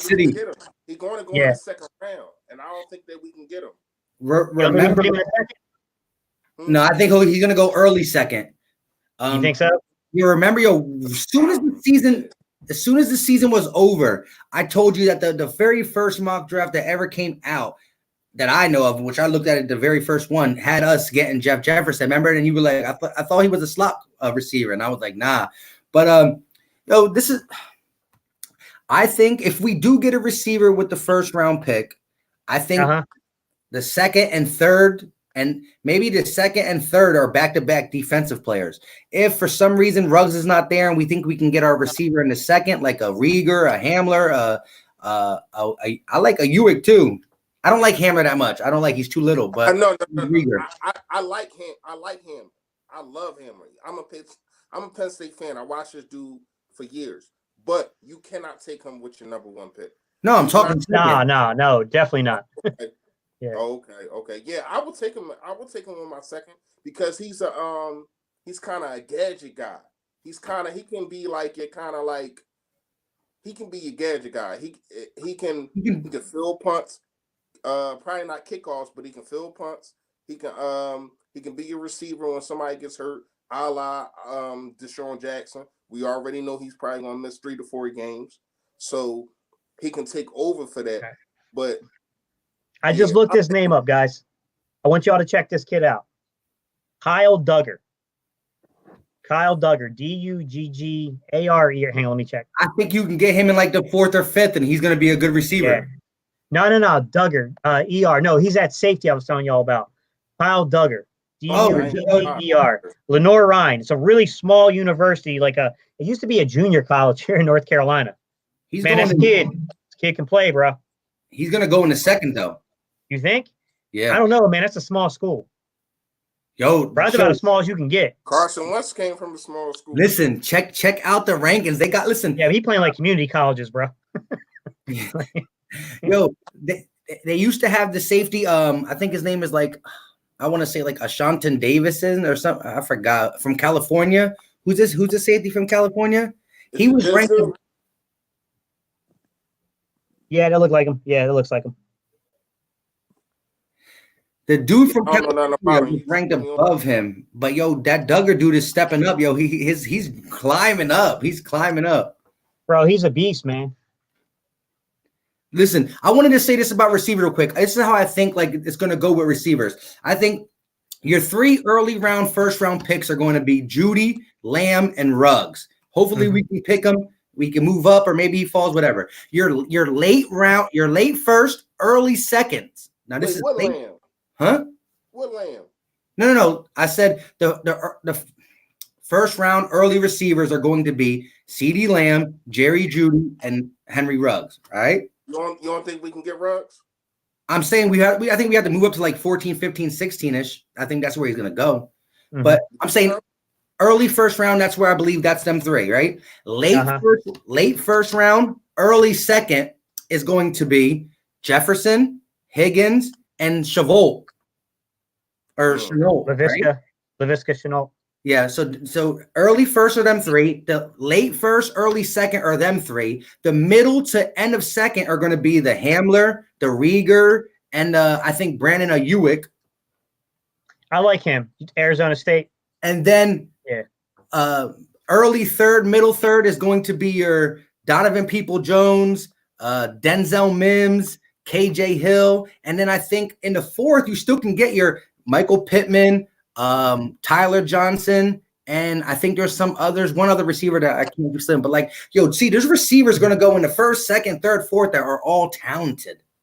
But see, the thing is I don't know, man. I just got a feeling some of these guys are going to slide further than they think.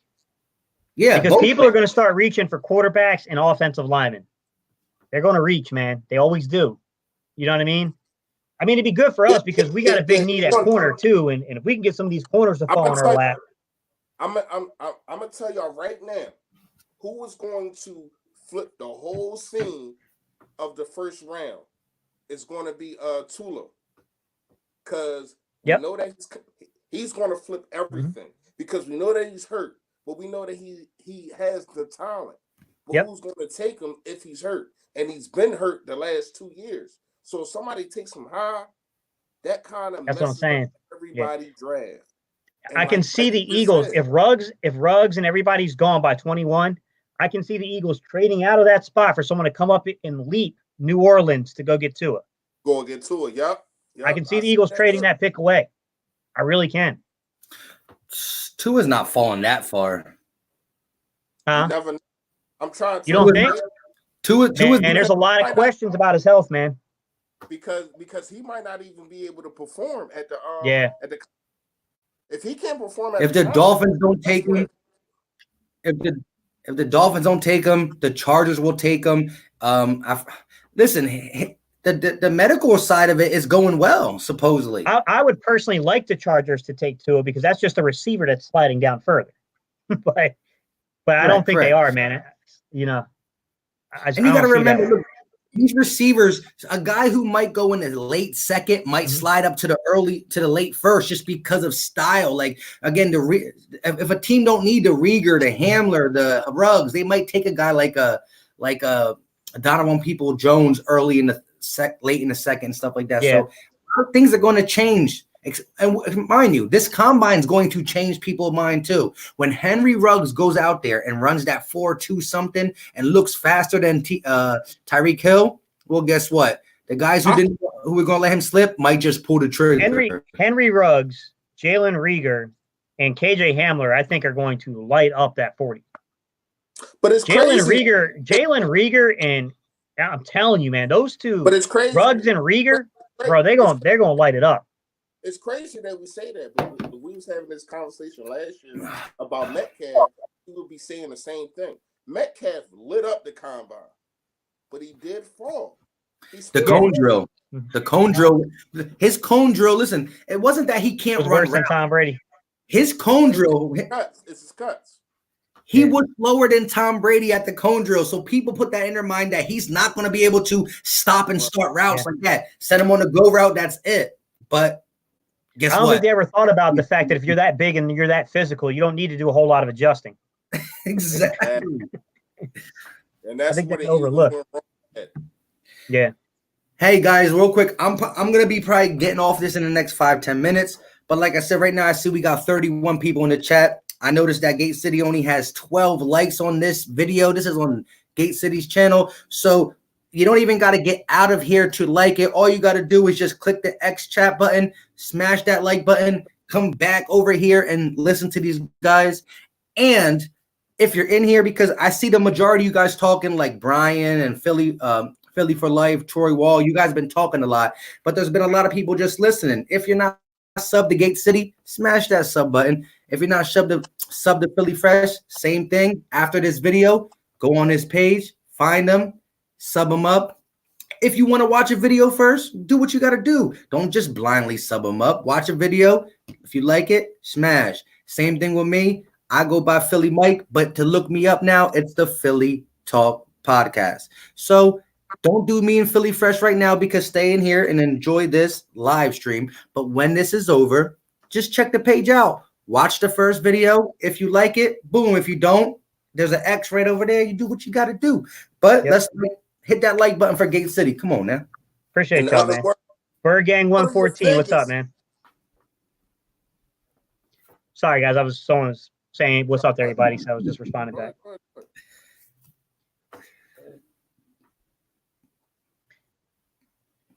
All right, so first round. Are you guys receiver or nothing? Receiver or bust? No.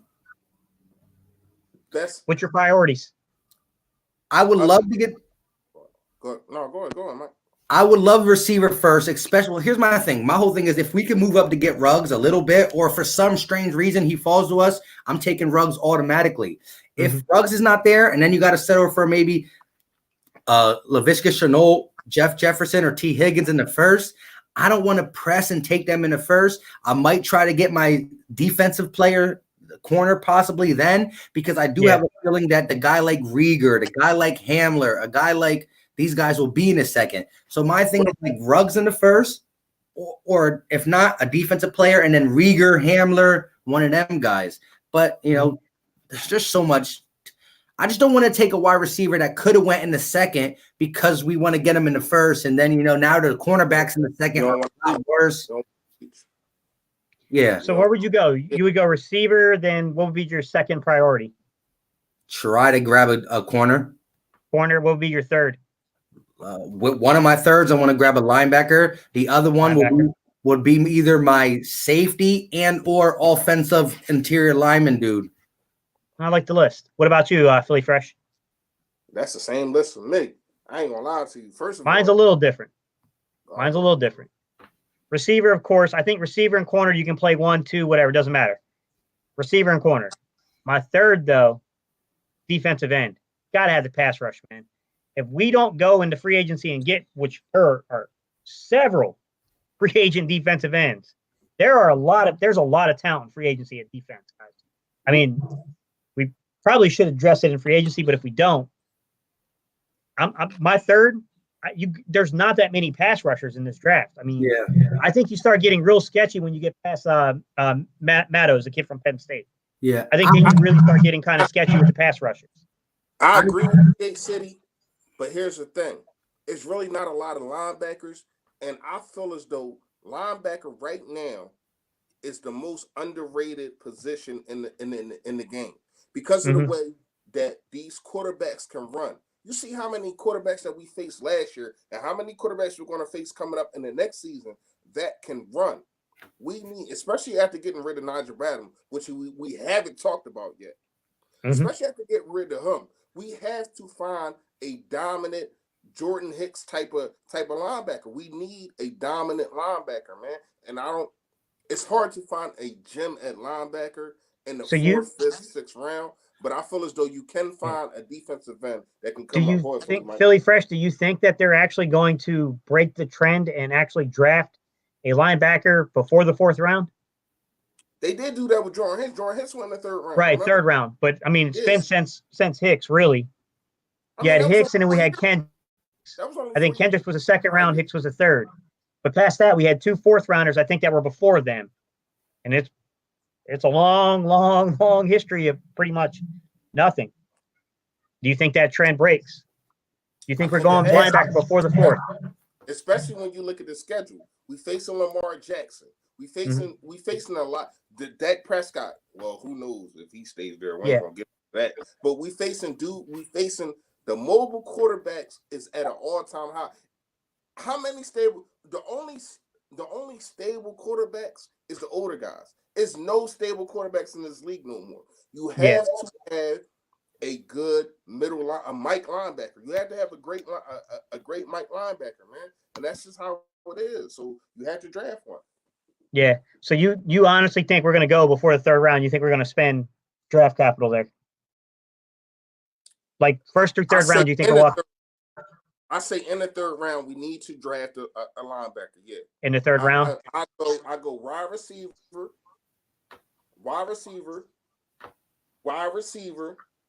Mm-hmm. Then wait, can you see my finger now? All right. Wide receiver. Because I want if you can move up to get Ruggs. I like Lamb. I think he's going to help because a lot of things that we don't talk about is special teams. And special teams is 1/3 of this team, and I feel as though that needs to upgrade. Our special teams has been horrible. We haven't had a touch. When the last time we had a touchdown at special teams? It's been a while. Darren Sproles in 2017. It's been a while. We need that. And then I go to linebacker, and then I'm trying to find a gem at cornerback. There's a lot of cornerbacks out here, man. What about you, Philly Mike? Well, I just want to touch on that list again, on my list. So like I said, I would, if we could get Ruggs, I would do receiver, cornerback, and then linebacker, and then I said offensive lineman, but I would flip-flop that with a defensive lineman. I agree with you on that as well. But here's my thing as well. Linebacker is going to be important in the third, I believe, for me, unless we would sign a Corey Littleton. Then it's not nowhere near as important. So if we sign a James Bradbury, then second round corner is not as important. So I think the draft is going to be based on what we fail to get or not be able to get in free agency. So my pick right now as we sit would be receiver, corner, linebacker, defensive end, and or offensive lineman, and then offensive lineman or defensive end. But again, we get Corey Littleton and Robbie Anderson, just them two. Now, cornerback's a little bit more, way more ahead of a linebacker and stuff along them lines. So I want to see that, but we need to get some stuff. So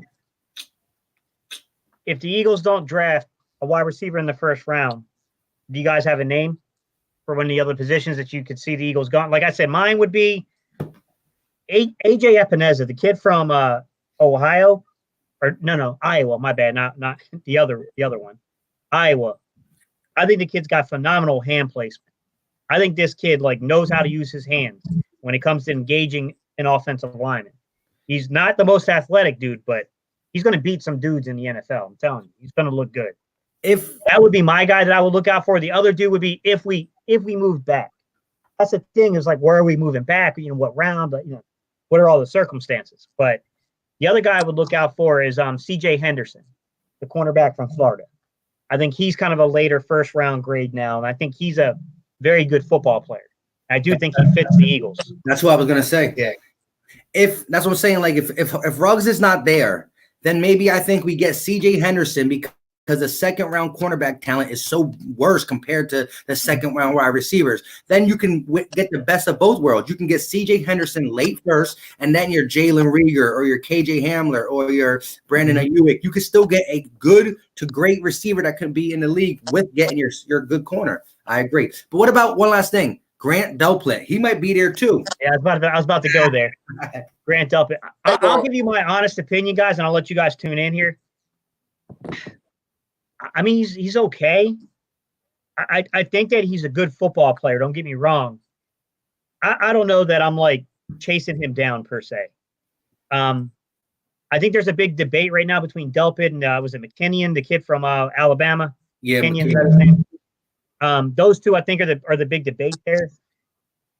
I like I said, I like the other guys I listed later. I like Winfield Jr. I like the kid out of Lenore Ryan. I just think that there's more talent at the safety position that you can get a little bit later. I don't know, man. I mean, saying the Eagles are going to pick a safety in the first round, that's not a big departure. That's a major departure. Yeah, that's I'm I'm gonna shock y'all with my answer. What? Because no, go ahead. Before you say that, I gotta get ready for my little shing ding that I gotta do this later on. I'm getting out of here, guys. All right, I want you. Hold on, Philly man. I want you to hear my answer real fast. No, seriously, because I want to make sure I'm not tripping. I'm going the best athlete that's available, and I think this dude can play multiple positions. I'm going with Stephon Diggs' brother, man. I'm going with Stephon Diggs' brother out of where he play at? Alabama. Out of Alabama. Yeah, Diggs from Alabama. Yeah, he could be your cornerback or he can be a wide receiver. He came into the college as a wide receiver. This dude is big. What, he's 6'2"?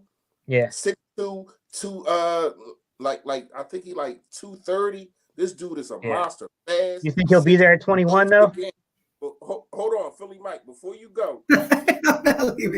No, before you go, let me know how you feel about that. Like it, man. I agree with him, CJ Henderson. If you go back and look at I forgot what video it was. This was my thing, and I keep saying it. If Ruggs is there, take Ruggs. If Ruggs is not there, I'm thinking we go corner first, wide receiver second with Rieger or Hamler or Ewick, and my two corners are CJ Henderson and Diggs. Florida and Alabama. I agree. Diggs for me is if he's there at 21, you take him. Right. To me, Henderson is if you trade back late into the first. Then I think you're looking at like an AJ, Epineza, a Matos Gross out of Penn State, or like a CJ, like then you're looking at like CJ Henderson, like that level talent in that back round of the first, basically. But yeah, I don't think Diggs would make it to the late first though. I don't. I think he's too talented. Actually, no, man, I see. I don't know if he'll make it to 21, to be honest. Well, somebody got to make it. I mean, I don't think Ruggs and Diggs going to be gone. No, both of them going to be gone. Nah, I think Diggs is going to make it. Hey, a lot of mock drafts, Gate City. I seen in the beginning of it was Diggs going before CJ Henderson, but the last couple, I see CJ Henderson kind of hopping Diggs for whatever reason. Don't get me wrong, I don't know why, but I think Henderson's the better all coverage corner, but I think Diggs is he's the guy that's going to make the play on the ball. Yeah. With that being said, I'm about to get in trouble if I don't get up out of here. It's like, so, like, you better go, bro. Your wife will kill you. Yeah, right. But anyways, like I said, if you guys are not subscribed to the Philly Talk podcast, when this thing's over, which I know how Gate City can go, you're probably gonna be on here for another hour and a half. No, I'm getting hungry, bro.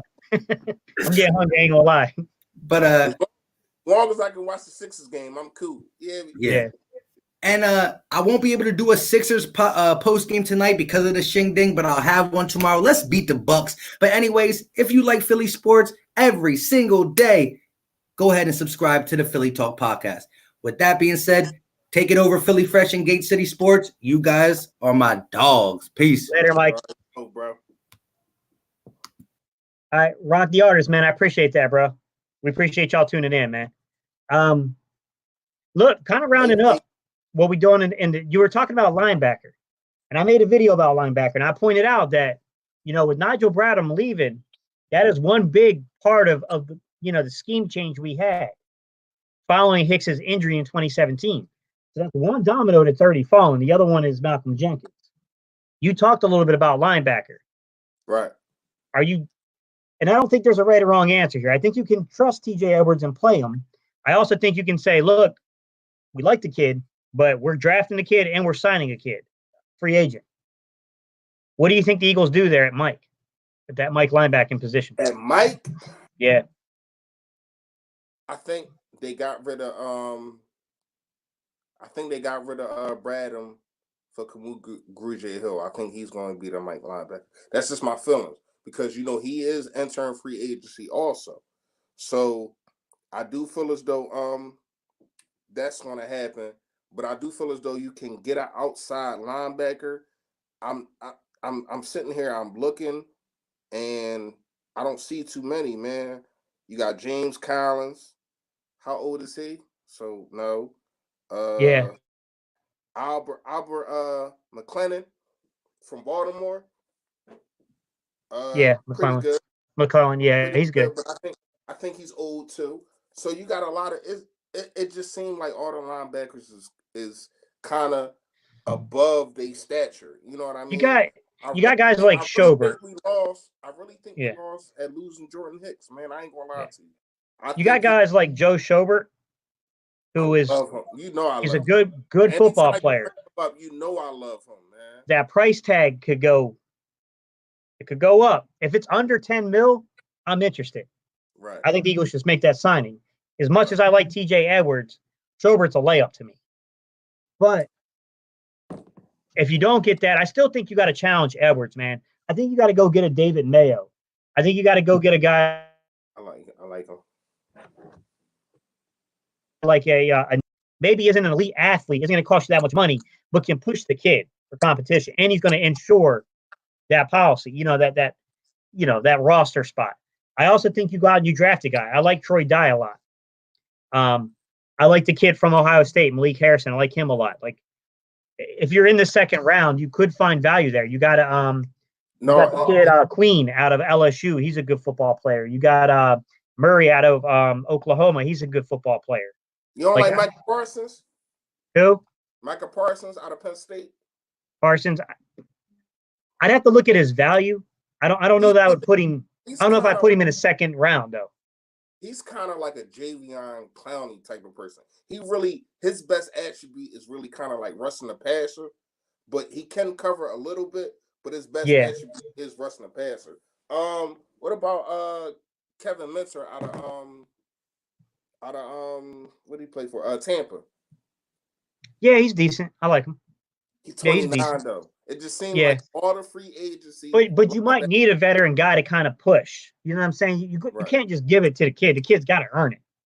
And I do think he's a good football player. I think we got questions about his coverage ability. That kid was a beast against the run, man. He showed up. You talking about Minter? No, TJ. I'm talking about TJ Edwards. Yeah, but you got to push him, man. You got to push him with somebody. But I'm gonna tell you like this. I like Nate Gary, but he's not a linebacker, man. Bro, 16% missed tackle rate. That concerns me. He's too small. Yeah. The dude is too small. He's kind of he like Michael Jenkins size. So I understand that Michael Jenkins is kind of like a linebacker, but he doesn't play linebacker. I like Nathan Gary as a roster guy. I think he's a dude that can definitely play your third, come in and coverage situations. He's a very good coverage linebacker. I think he has the flexibility to play the Sam, the Mike, the Will. Like I think he's got that flexibility to really give you an insurance policy at every position. But I'm not comfortable depending upon him being the most experienced guy we got, and clearly, probably your go-to dude right now. Like that concerns the hell out of me. Like that's either he is your go-to dude, and he better not be the Mike linebacker. He can't be your Mike linebacker. He's too small. Dudes are just gonna, even though our defensive line is probably going to be better next year, but Deuce is going to try to just obliterate the middle of the field because this dude is too small. And once again, he missed tackles because dudes are too big, and they can get blocks. He can't shed blocks like which I know you do. If you break down tape of when a lineman comes up and blocks him, he can't shed that block. He can't shed that block because he's too small. And Deuce is just overpowering him, and they can get into the middle of the defense, and that's a problem.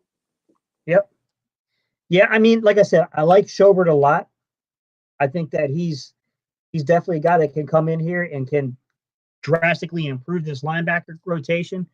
I'm concerned about how much it would cost. And like I said, I love to sign, hey, just take away the the cap. Let Lori go buy us a championship. Let's go sign some dudes. But it's not going to happen. So all these decisions got to be made in the vacuum of you only have so much money, and it's not just this season. You got to project the next 2-3 seasons in those contracts. Right. Next year, we're a little tight in the money, but some dudes won't be back, and that number is going to go up because of that. But then, the next 2 years following that, we have a lot of cap space. So we can figure out the cap space next season with these guys that we're bringing in. We're going to have a lot of money to play with in the future. Yeah, that's the thing. We got a lot of money right now because we haven't signed free agents. And if we start signing free agents, the money is going to, you know how it works. So, gonna shrink.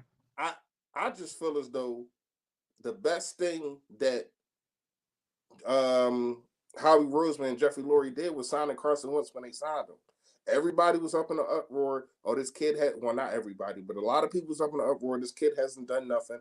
He's getting all his money, $100 million, and he was the highest paid he was the highest paid player in the league for about 2 weeks until who got paid? Jeff Goff got paid right after him, right? Jared Goff. Jared Goff got paid right after him. And when you look at the contract now, it's like $32 million is going to be nothing. Patrick Mahomes is probably going to get 45 to 50 million a year. You understand what I'm saying? Like, yeah, definitely. Like, and then you got dudes like Dak Prescott who never won nothing, and is trying to get 40 million a year. So everybody's going to follow suit on that. You probably had dudes like Jameis Winston. But I think his agent is smart though, Philly Fresh, because his agent's not looking at this year. He's saying, "Look, man, it's collective bargaining. It's going to keep going up. So if I sign a contract right now with my client for 35 or under, we're going to be mad as hell 2 or 3 years down the road. You're going to have to pay us now, knowing that cap space is going up drastically over the next 2 or 3 years." Yeah, but I think it's smart, but I do think they're at an impasse. I don't think they're going to pay it. I honestly don't think they're going to pay it. So what you think going to happen? They're going to franchise tag him. They're going to franchise tag him, I think. So then you're going to have to get rid of Amari Cooper.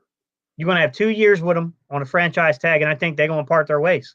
I think might be what happens. Unless they're just waiting for the cap to catch up and then come back and say, okay, now we'll give you that number. But he said out his mouth he's not playing for a franchise tag. Yeah, it could be a pretty big impasse. I agree. It's risky, but I mean, what would you do if you're in their situation? Like, you gonna pay him $40 million? No, I'm not paying that guy $40 million. For what? If you're in Dak's situation, I don't know that Dak doesn't hit the free agency market and doesn't get pretty close to $40 million from somebody. Yeah, but do you want to be a winner? Because his best bet is to stay in Dallas and try to be a winner. Because who else is going to pay you? Miami? Probably. Miami. Who else will pay to do? You can go to the bottom of the bottom. Cincinnati. There's some bottom dwellers. Buccaneers, Cincinnati, like you said. Tampa Bay. Probably the Raiders. I think they trying to get rid of that car. But my thing is, being on that, we on like the outside. What do you think about Tom Brady? Man. Probably a year past his prime. I think he's still got some football left in him. I don't think he has elite arm talent anymore. Somebody going to sign him, or you think he's going to stay with the Patriots? My gut tells me he's going to end up back with the Patriots.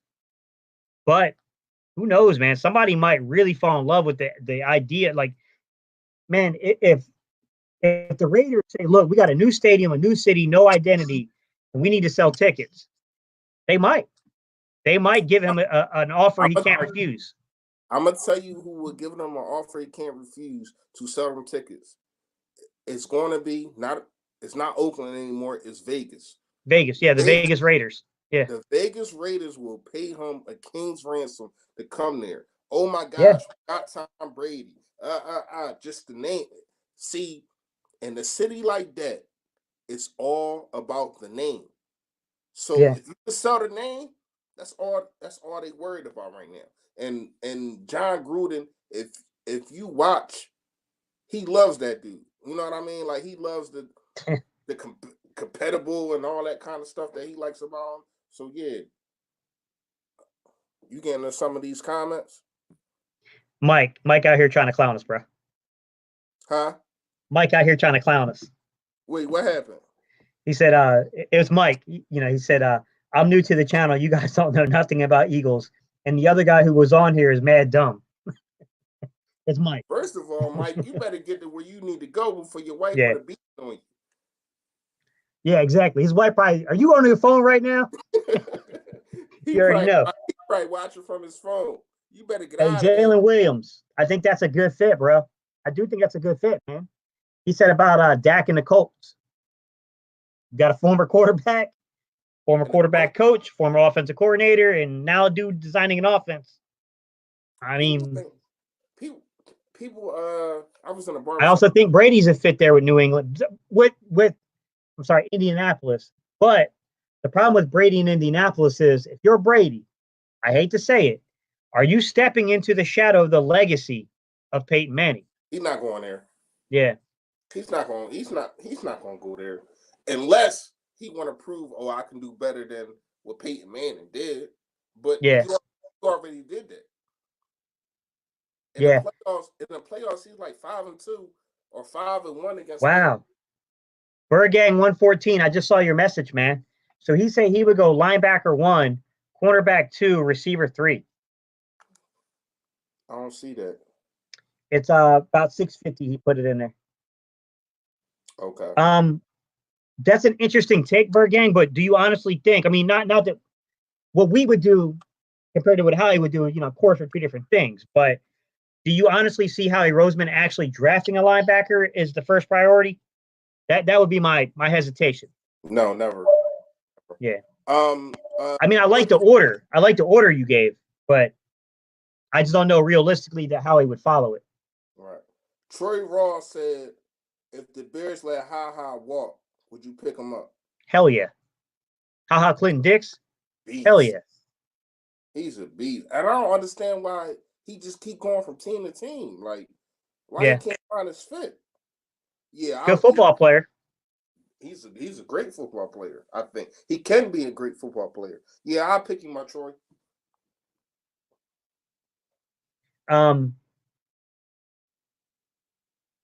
Trading for a linebacker or free agency. Okay. So I think what he's saying is the way he's putting out his not necessarily just the draft, but like just free agency in general. Mm-hmm. Trade, free agents that signing a free agent, the whole shebang. He was saying linebacker first, then corner, then receiver. Okay. Yeah. Makes a little more sense. Yeah. I get what he's saying. So Philly Fan D said, I don't remember Eagles drafting a linebacker in the first round. Might be over 30 years. Philly Fan D, you might be right, bro. We might have to go way, way back for that. I can't remember one either. Even Seth Joyner went in the second round, second or third. Yeah. The dude they drafted to be a defensive end, and then Chip Kelly, they switched him, Brian Smith. Kind of, but that's really a pass. I think they put him as a 34 outside linebacker, right? As a rush back. So that's not really the same thing now. That's not like a true linebacker, you know what I mean? Third round, right? Snyder went in the third round, right? Yeah. Yeah. You talking about 30 years? I don't think we ever did, ever. Yeah, I don't know. I'd have to look that up. He got me stumped on that one. I don't even know. Yeah, I'm ready to look that up. I'm gonna look that up as soon as we get off of here because I don't think we ever drafted a linebacker in the first round. Philly Fan D, I think you're right, man. I think Joyner was like a little later pick than people think. Seth, right? Yeah. Yeah. Might have been like a fifth rounder. Now that I think. Yeah, he was a later pick. I'm gonna look at it right now. Yeah, that's crazy. 7th? Was he 7th? Man, Philly Mike trying to mess with us, bro. He said, question. Man, hey, who's your favorite Eagles of all time? Man, you trying to get us killed up in here, bro. Wait, what he said? Who's your favorite Eagles of all time? Me, it's favorite? Mine's B-Dawk, but Brian Dawkins. Same here. The X Factor, man. Yeah. He was the hard. And I grew up in an area where you had Reggie White. You had a lot of guys. Jerome Brown, Seth Joyner, Clyde Simmons, Andre Waters. I mean, I was definitely around back then. I wasn't older. I mean, I was real little, but I do remember him. Hey, listen, I love Reggie White, man. Rest in peace to Reggie White. But I was I was young and I started becoming an Eagles fan at that time. And when he left, it just hurt. And then he won a championship. It hurt even more. You know what I mean? So I can't put him as I can't put him as my favorite Eagle. There's a couple comments I'm gonna get up to though. Philly Fan D, Cunningham. Hey, on the real Philly Fan D, when I was like real little, like I used to when I lived in Delaware, like Northeast Delaware, I used to like have this little, them little cheap rubber balls, like footballs you could get out of like the vending machines and stuff back in the day.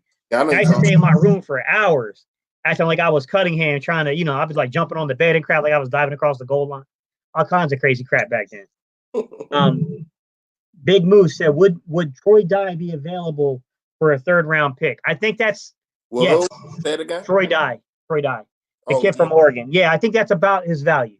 Yeah. We don't know until like free agency happens and we see what holes teams fill, and then of course the combine is going to impact stuff. But my gut instinct tells me third into the early fourth is where Troy Dye is going to be taken.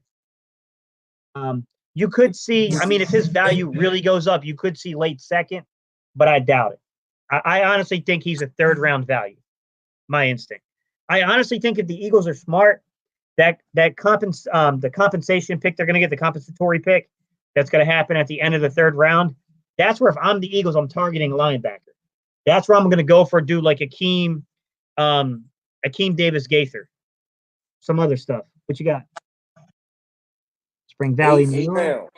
Eighth round, bro. That was a late pick, man. Seth Joyner.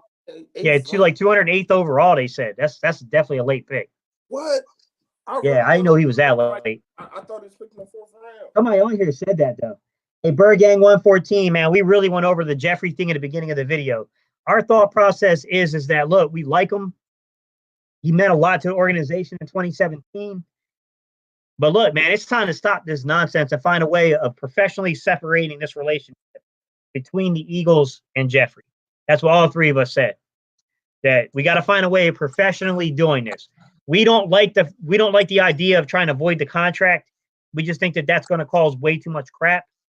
But maybe sitting down man to man with Jeffrey and saying, look, man, we know you want to keep that 26 mil guarantee, but you know, if we touch the contract, but at the same time, man, if you really want to get out of Philadelphia, you need to work on restructuring your contract, because not only is your health going to tie you up from being traded, that number is going to hurt you. So if you really want to get to a team that you want to play for, you got to restructure the contract. That's where I would go with it. What about you, Philly Fresh? How would you? I feel as though the man that we the man that we picked up in free agency is not that man no more. He is a Super Bowl champion, and now he feeling himself. He feel as though he called the shots, and he's not gonna do that. Even if you come at that, listen, if you want to go somewhere else, he's about that money. He already won a champ. When dudes like that win a championship and they get older like that in their 30s, it's about that bread, man. It's about that money. So he's going to say either cut me, pay me my money, or trade me and pay half my money. That's what's going to happen, man. I'm telling you, the Eagles are in a lose-lose situation, and Alshon is in a win-win, because either me personally, I would trade him somewhere to where though he don't want to go. I would trade him Minnesota and try to get Diggs. That's my personal opinion. Hey, Berg Gang 114, it's all good, brother. We're still gonna answer it for you. So let me see. We had something in here that caught my attention. Troy Dye's my guy for the third round. That's I know Philly talks, so he's a huge Troy Dye guy. Jalen Williams. I think the top two wide receivers in the draft would have more of an impact or similar impact day one. Wide receiver, corner, and defensive end, I think, are going to be the biggest bang for your buck immediately. But, yeah, I mean, a wide receiver that can legitimately open the field. Yeah, of course. Absolutely. Right. No doubt about it. Someone talked about Big Moose. I like Brandon Ayuk in the second round to the Eagles. That's the Arizona State kid. Yeah, man, he's a sneaky fast guy. I'm interested to see what he's going to run. Yeah, I'm interested to see what he's going to run at the combine. He's the guy that I think if he puts down like 4.4 or below 40 time, he's going to drastically improve his likelihood of where he gets drafted. Jalen Williams said the top free agent corners can step in and be solid day one, around 12 to 15 million, if not lower, depending on who it is. Jalen Williams, yes and no. I do think if you're talking about a guy like Bradbury, I think you're right on target, 12 to 15 million. I think you're right on target there. But if you're talking about Byron Jones, I think it's going to be more than that. I think you're talking 16 to 17 million on average. I think is where that number could possibly lead.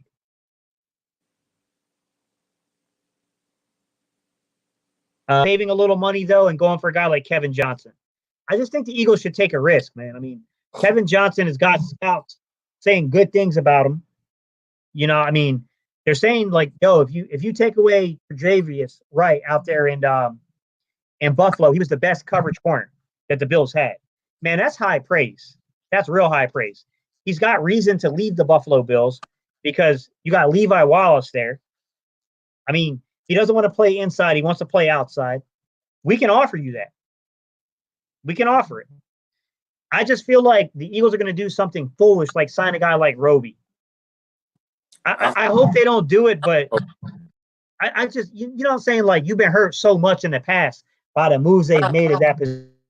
I just feel like they would do something stupid like that. Hey, you know what I mean? Bird Gang 114, 3 month signs. Mills, Howard, Jernigan. I guess you're saying Jernigan or Curry. Okay. I'm gonna agree with you with one of them. I think we need Howard back. Jordan Howard. I love Jordan Howard, Yeah. and it's a shame that he got nicked up and missed all them games. But I feel as though we need Jordan Howard. Jalen, I really love Jalen Mills, but if Jalen Mills can't play safety and we get 2 cornerbacks, I really don't know, man. I don't know if his skill set is at outside corner. Even though he has, I agree. We love him. You know, like he embraces the city with the green hair, the green goblin. All right, yeah. cool. But your production on the field, when he first came back from injury, he looked like the best corner. But then he started getting barbecue chicken. You know what I mean? My thing with Jalen Mills is this. You know when you talked about leadership in that video about Avonte Maddox over the like you corrected me and you were like, nah, Gate City. What I'm saying is over the next like few years he can evolve into that dude. And I was like, oh, okay, I kind of get where you're coming from then. Right. My thing is that Jalen Mills, if he would accept the role as a free safety, I think he can replace a Malcolm Jenkins. I think he is that uplifting vocal dude. He can be that guy. He is. I think he can be that guy. My thing is when you're talking about the money, a dude starting over at free safety is not going to be paid the same as a guy playing left cornerback. Right. That's the problem with re-signing Jalen Mills. I mean, that's my fear. Here's the thing with this whole roster. Well, not the whole roster, but about 70% of this roster. They are Super Bowl champions. So when it's time to pay these dudes, you have to put in an asterisk that says Super Bowl champion. No matter that they got burnt for 505 yards by Tom Brady. It's still saying that we are Super Bowl champions. So that when we talking about money, that means a whole lot, man. It's a lot of dudes in free agency that are not Super Bowl champions. So they can't put that there. And that is the highest thing out of all. So when you have that over your head, it's kind of hard to debate that. You know what I mean? Yeah. So Big Moose. I'm sorry, not Big Moose. I'm sorry, man. Bird Gang 114. What I'll say about the whole thing, because I get what you're saying. You're saying that you think that either Mills or Darby's probably coming back, and it's more likely Mills is coming back than Darby, and Mills is a much better and consistent football player over Darby. Those points I kind of agree with you. But I'm not opposed to bringing back Mills as a cornerback, but I don't think that's the priority or the first or best case scenario. Right. That would be my argument. That's more like crap. We can't get these dudes that we want to get.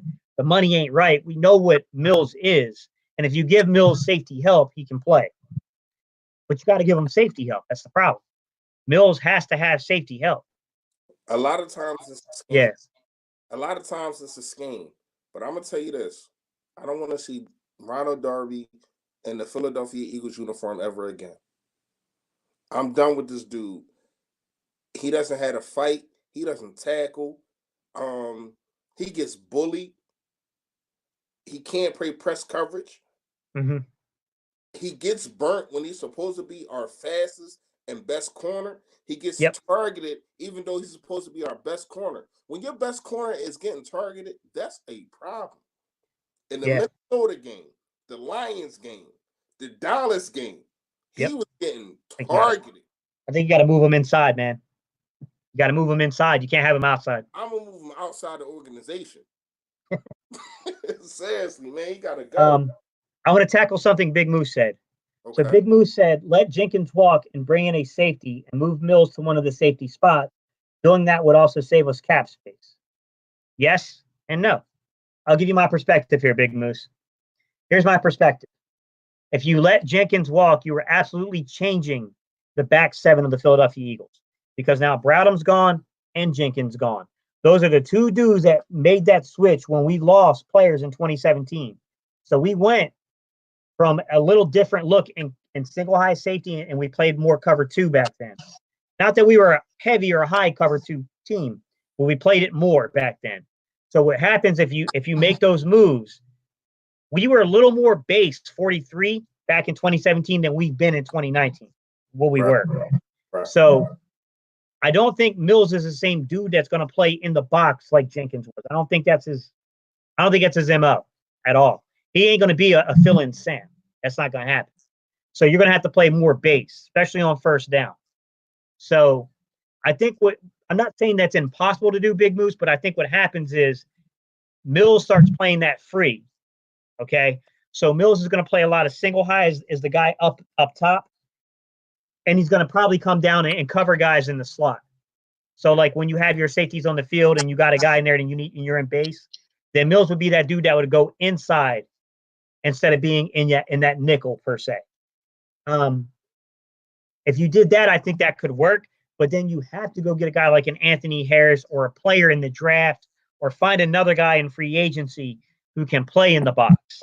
Right. A Clinton Dix and Anthony Harris. Or you got to go draft a dude that can do that. You like Harris from Denver? Who? Harris You talking about Simmons? Simmons from Denver? I don't think they're going to let him go, man. Oh, okay. I don't think they're going to let Simmons go. I don't. I would love him. I don't think it's going to happen. Okay. But I think you gotta shape your roster that way now. So your coverage scheme is going to change slightly. You're going to play a little more base 43 again. You're probably not going to play the big nickel so much anymore. You will play some nickel because you can still move. You can still have a guy like, Mills playing that single high safety role as that center fielder. Then you can bring a guy in like a Avonte Maddox, a Cravon LeBlanc to play the nickel role inside. And then you got your other safety that can either be, you can have your two high safety look, a cover two look, or you can play some like cover six kind of things where you start off with a two high safety and then you rotate him down into that cover six, that pre-snap disguise that they do in the cover six. You can do things like that, but you would absolutely have to change the coverage scheme to do that. You would definitely be departing from what we've been doing of recent. Some of you guys are probably like, yo, sign me up, Gate City. That sounds good. But you're talking about filling several positions. It's a domino effect. I also would look to a guy like Kendall Fuller. I think Kendall Fuller can help you at free safety do that. I think Kendall Fuller has the flexibility to come down and play inside. I think Kendall Fuller in a pinch can play outside. If you have to play him outside, he can do it. Not ideal, but he can do it. He can play nickel. He can play free safety. Like that kind of dude can do that for you. And then you still got to go get you an Anthony Harris or a Clinton Dix, or you got to draft a guy. You see what I'm saying? It's a domino effect if you do that. You move that one domino and tink, tink, tink, tink. It starts making all these other moves you got to make. Other than Fletcher Cox, Malcolm Jenkins is the most irreplaceable piece on his defense. Let's just keep it real. Even though he's 32, even though he plays every snap, and that's a credit to him. He plays that. He plays special teams. He makes plays on special teams. But what Malcolm Jenkins is on defense, he's sturdy. He plays every play, but he's not a playmaker. Exactly.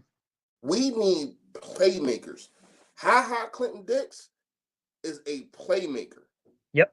He's a beast. He can get to it. I feel as though Avonte Maddox, put in the right situation, can be a playmaker. Free safety. Exactly. Single high safety covering everything. I mean, the way when he played in 2018. Mm-hmm. The way he got to the ball, the things Yep. that he did, mm-hmm. and then when we do that, we have a chance to see dudes Yep. like Crevion LeBlanc flourish.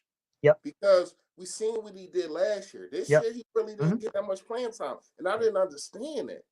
I think Rasul Douglas gives you that same flexibility. I think you could. I'll give you the guys I think can do this. Everyone in the comment section as well. Kendall Fuller absolutely can do this for you. Okay. Avonte Maddox absolutely can do this for you. Jalen Mills absolutely can do this for you. Rasul Douglas absolutely can do this Rasul Douglas can absolutely do this for you. So you got Rasul. You got Avonte, Jalen Mills. What do they all got in common now? They all used to be what? Safeties. Cornerbacks, right? They all used to be a cornerback. So you're saying that their ideal fit is inside or at the free safety position. I think all those dudes give you that flexibility where they can play outside if you need them to. Avonte's played outside for us, right? Jalen can play outside in a pinch if you have to. You know, we know that Kendall Fuller has played outside before. He's not great at it, but he can do it. All those guys give you that flexibility. You know, Rasul can play outside. It's not ideal, but he can do it. They all give you flexibility in the scheme, but you are changing. You're knocking a lot of dominoes down if you remove Malcolm Jenkins. You do. But here's what I want. I'm pretty sure you know, but I want to make sure everybody in the comment section knows is that Malcolm Jenkins gives Jim Schwartz so many different things that he can do when he has a player like that. So you have to groom a player like that, which I think is Avonte Maddox. You have to groom a player like that can play linebacker, can play safety, can play corner, can cover a tight end. This does so much for this defense.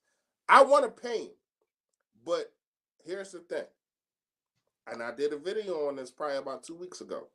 Are we paying you for what you did, or are we paying you for what you're going to do? 100%. 100%. I can't defend it. You're right. Malcolm Jenkins is a risk there, right? Because he's 32. We know what you've done in the past, and you have not missed a snap in 2 years.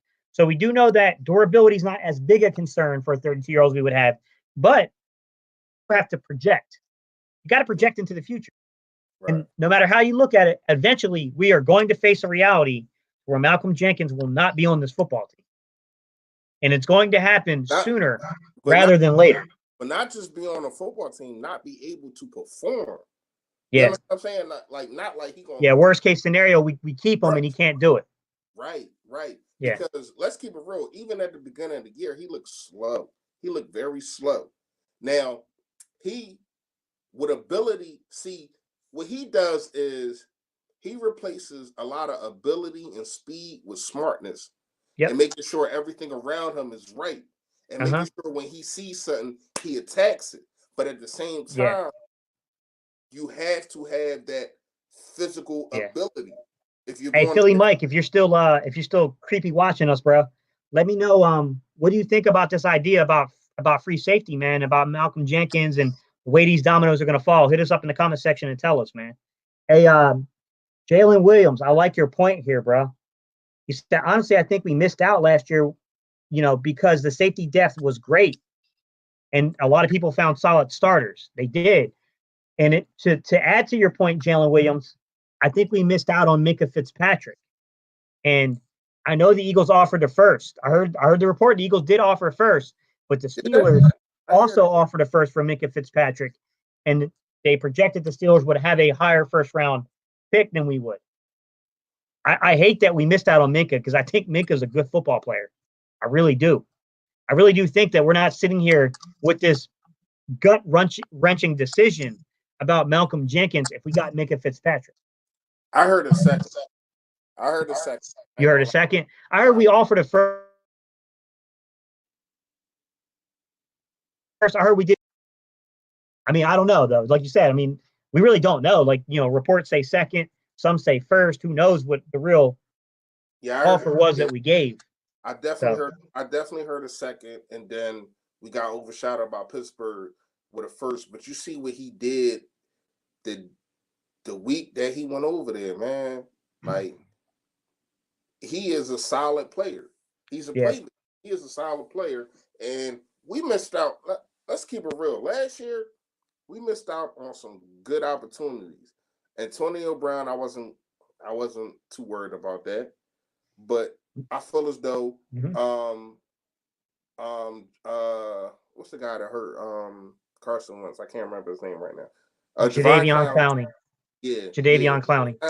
I feel as though we had a chance to get him, and I feel as though we had a chance to get the wide receiver. I can't remember the wide receiver name right now.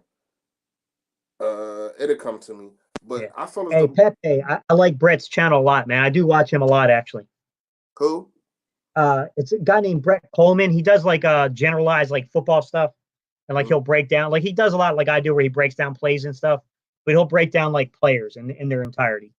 I do like his channel a lot, Pepe. I'm looking. Philly said something, man, I think is kind of interesting. Philly Fresh. So Philly said Malcolm Jenkins is the glue to the defense, and he can play several different positions. 100% with you there. Linebacker, corner, safety. Yep, absolutely. I am a leader in the locker room, and he plays the whole season. He stays healthy.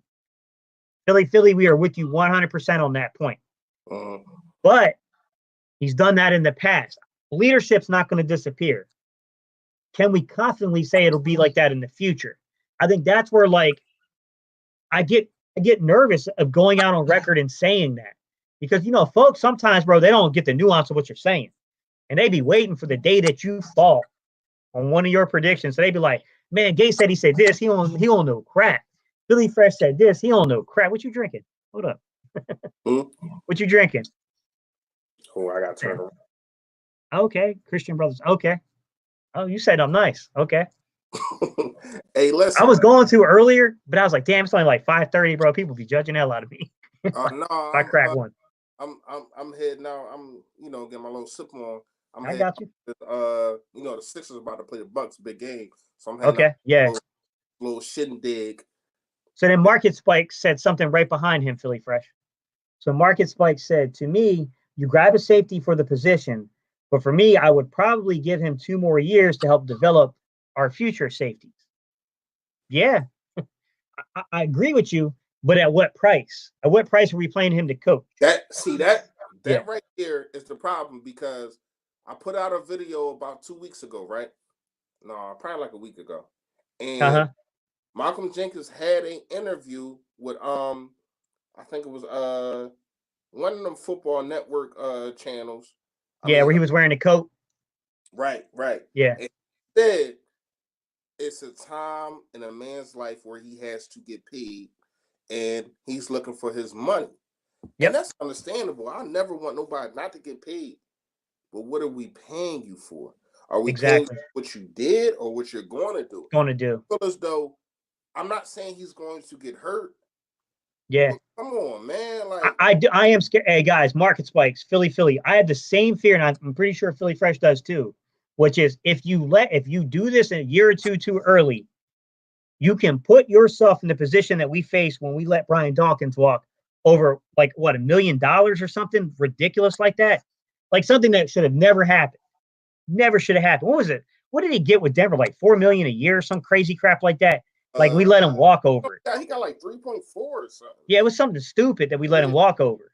But man, I'm with you, man. Deep down inside of me, I get scared that if you let him walk and you don't have a plan B in place that is suitable, it's going to hurt.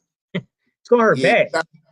And that's why I made the video about Avonte Maddox, as though that he could be the predecessor to him, but is it a year too early?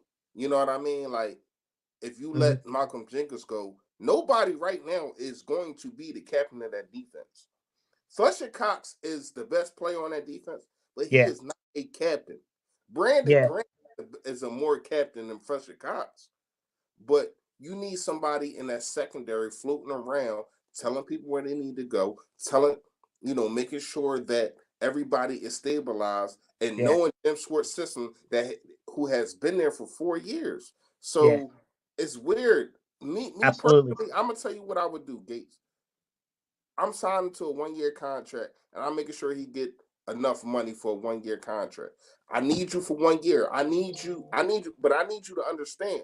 I'm going to pay you, but I'm going to pay you to perform, and I'm going to pay you to make sure that you bring everybody together and all my young talent, you bring them together. So next year, I think it's what's going to happen.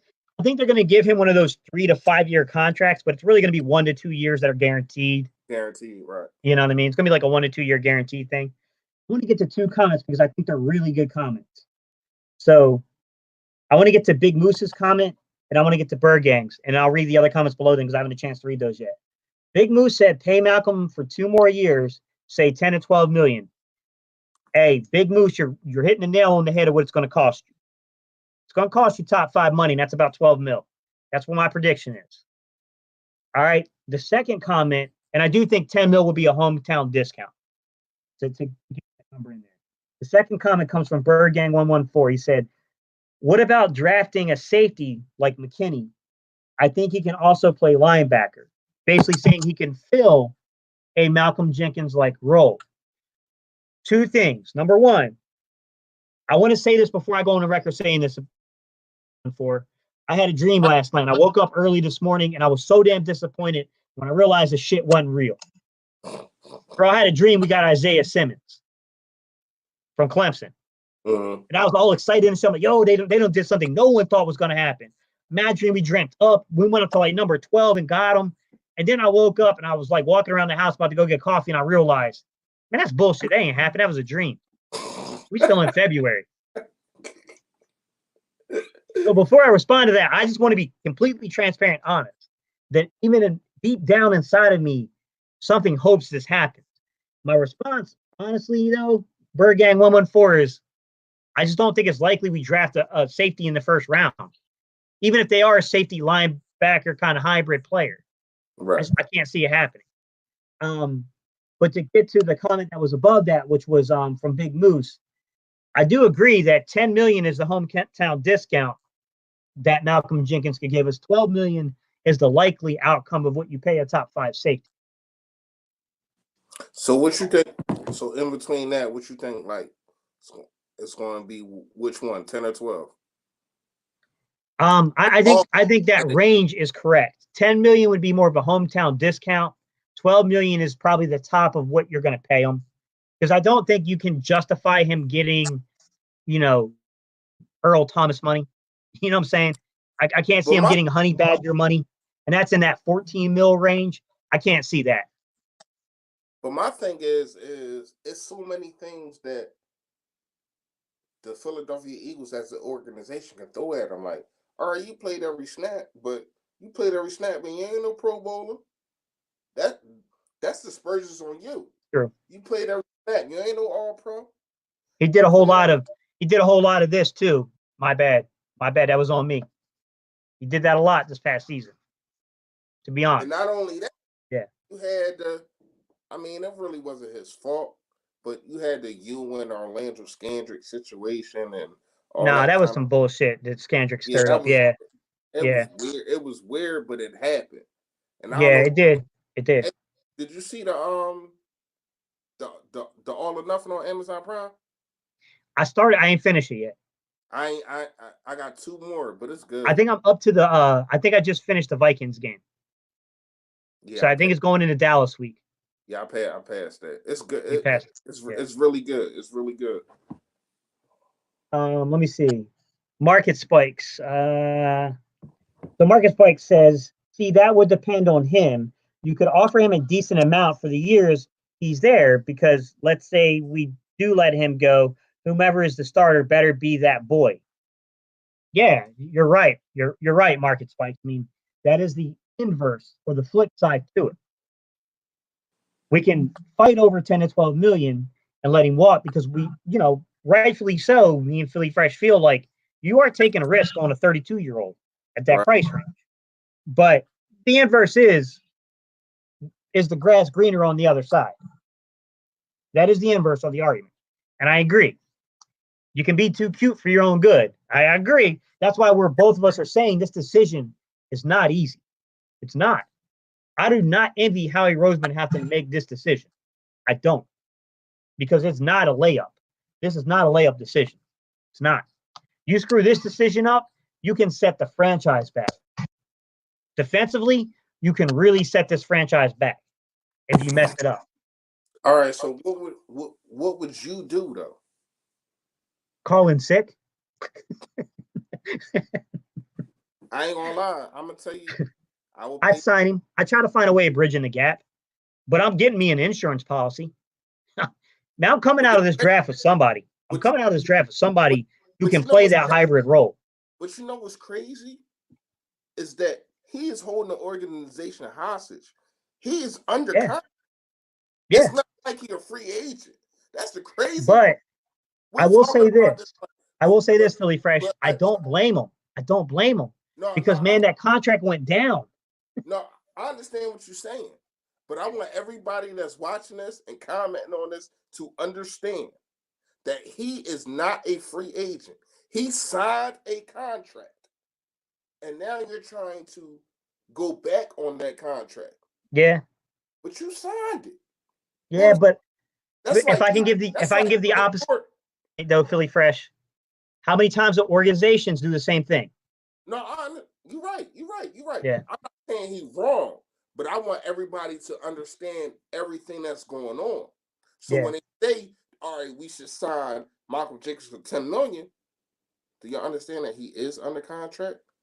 And that I understand that, once again, he is a Super Bowl winner with the Philadelphia Eagles, but he did give birth for 505 yards.